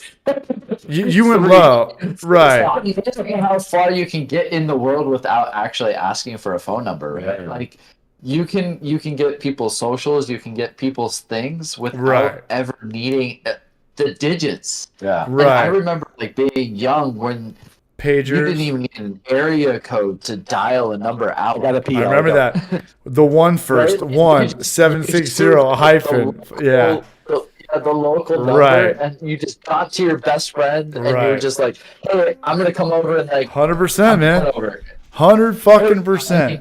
Fuck, at that age, you didn't even need to call your friend, right? You just like fucking went over to his house, and you're like, show up, and his parents are like, "It's 8 a.m." and you're like, "Come back at 9." And you're like, "Okay, fine." Bro, we used to walk everywhere, man. And I love that 1 year, and I hope one day I can get back to that. Like, I do love Instagram. I'm with Dan the whole way. Like, Yeah. it's good for communication. It's really bad for promotion. It's just it's just vain. It's just a very vain format, you know, like They fucked up. I mean, me being in software, right? Like they fucked up the algorithms so badly. but where it's just a weird format. Like, how much praise do you want for a cell phone picture? How much praise do you want for something that anybody could take? But it tricked everybody into thinking like you're a fake Kim Kardashian. It's just a cell phone picture. It's an effortless fucking. Yeah. It's nothing. But it perception is reality. You know, it's all built on perception. You weren't funny. You weren't educational. You did nothing. You know, it should be. And it also lost its whole name, right? Like it's no longer Insta, right? Like it's not instant. It's not this moment of what's happening, right? It's like, No, it's okay, I went on vacation and I'm gonna like take 1,000 photos to get the one good photo that I was on a vacation a week ago and post that. But I do love it in And small then- doses. Here's the thing about Instagram: when you don't stare at it all the time, it's gorgeous. Like, I see what my friends are up to. Of course. Ron Barnes, I see what he's up to. My friends, communication. When you become that like 14-year-old girl that's like, "Did you follow me? Did you follow me back? Oh fuck!" That's when the joke is on you, and that's what they want because you stare at it more. But if you don't do that, I think I'm like the 1% that's like, I love Instagram. And 10 years ago, I'd be like, I fucking hate this thing. But I generally love Instagram. It's a great thing to communicate with. And, you know, if you took it away from me for an hour or a week or a month, it'd be okay. Same with Facebook. But if you took YouTube away from me, like it's Facebook since 100 years. Like, It's the same Facebook's great shit. for events. No, it's the same shit though. It's the same idea, same whatever. Yeah. No, when I did you, like I joined Facebook when it was like invite only, like way back in the day. You had to have like But a it's- .edu address, and Right. like that was a As is. total different vibe. And then like it opened up and just it changed everything. And then all of us like, but you know, it's the tech revolution. Software evolves. They're all trying to be the same thing. It's like TikTok or not. It's TikTok's, clickbait. It's homebrew for life Instagram, bullshit. or, No. Snapchat comes out, and then they want this, and then everybody's trying to do the same. Hoovenall in the thing. house, It's like, man. Good to see Hoovenall in here, man. He's the bro. Thanks for that super chat last week. No, but bro, I'm with you. And hey, dude, it's been going back even before the digital age. It's like, how long were you staring at I'm sorry, what was the metric called for watching TV back in the Nielsen ratings? I do not know. Yeah, it was like getting people, like, how much can they watch Home Improvement or I Love Lucy? It's really the same shit. But here's the thing, like, people, yeah, but like, I can connect with people on Instagram and see what's up. They're not holding a gun to my head and being this and that. Like, I'll delete it for a week. I mean, I won't anymore, but I'm hanging out with Gnome and Alias, but like, I love Instagram now. Just don't follow everybody back from high school, and it's fucking cool. Yeah, I think it's like Instagram's fucking awesome if you just block out everybody who's obnoxious. No, but I think that's social media in general, right? Like it's how you portray it. Like I have 0 notifications on my phone except for like the only chat service that I use where my closest friends message me. Like I have no other notifications, so it's like that's cool. If that's I good. go to Instagram, it's willingly going there, and then it's like right. I do not. I see who wants to talk to me and who says what's up. Like, but that's a personal thing because I went through the whole like social media detox where I just like deprecated everything. Yeah. And then just was like, especially after that one. You see that one documentary that came out. The social, like have like the it was just like, okay, if we just like boost his ex-girlfriend to like show that he likes him. And if she is a white girl with dreadlocks, let's like show her KKK house that didn't even happen 40 years ago, just to like keep her on Facebook. Yeah. So where do we go from here? Just smash our phones and make beer. Hey, no, it's so funny because that girl that did the Facebook thing took a lot of heat, and they were like, she was like, the bottom line is like, the more you make people angry and stick around, the more you stick around on something, and the more you stick around on something, the more you make. Yeah. And everyone's like, oh, let's get rid of Mark Zuckerberg. It's like, what are you talking about? Like, he's not holding a gun to your head, He's just putting the food in front of you. Yeah, what's wrong with he's holding he's doing capitalism. I think where we go from here is Peace doesn't make money. Microscopic chips inside of our beers that like people will drink, and then we have personal tracking of every person that drank the beer, and then we know where like they went from this bar to that bar because they drank the beer because we know exactly where that's where this is gonna go. All my friends who are crazy, we're gonna leave it after this, but all my friends who are trying to change the world on their Instagram, they're not picking up trash at the beach. They're not helping homeless people out. They're just trying to look like fucking good people on Instagram, man. They're just trying to get their PR bullshit up. I want to see people, handing out turkeys and shit to the poor on Thanksgiving when the cameras are off. And that means a lot to me, like shit like that. Yeah, sure. Everyone's just trying to get too fucking PR'd out, both sides, whatever, this and that. But let's get out of here, man. Hey, I want to thank you guys for coming on, and we'll do it again. Let's do it again next month, huh? Yeah, sounds good. Hey, we'll get you guys on, and thanks again, guys. I know you guys are on a different time zone, and from the bottom of my heart, you guys are straight up. You guys are respectable. We're gonna be in touch. Hey, we're gonna be in touch. Yeah, you guys aren't just some kooks. So you guys do your thing, stay up, drink coffee, drink another one, get to that 10 a.m. meeting, smoke some weeds, do some shit, and here comes the brew show right as we're getting out of here. All right, Coach chilling, man. Much love. Let's get out of here. As the brew show comes in, we be getting out. Let's get out of here. Peace, y'all. Hold on, let me.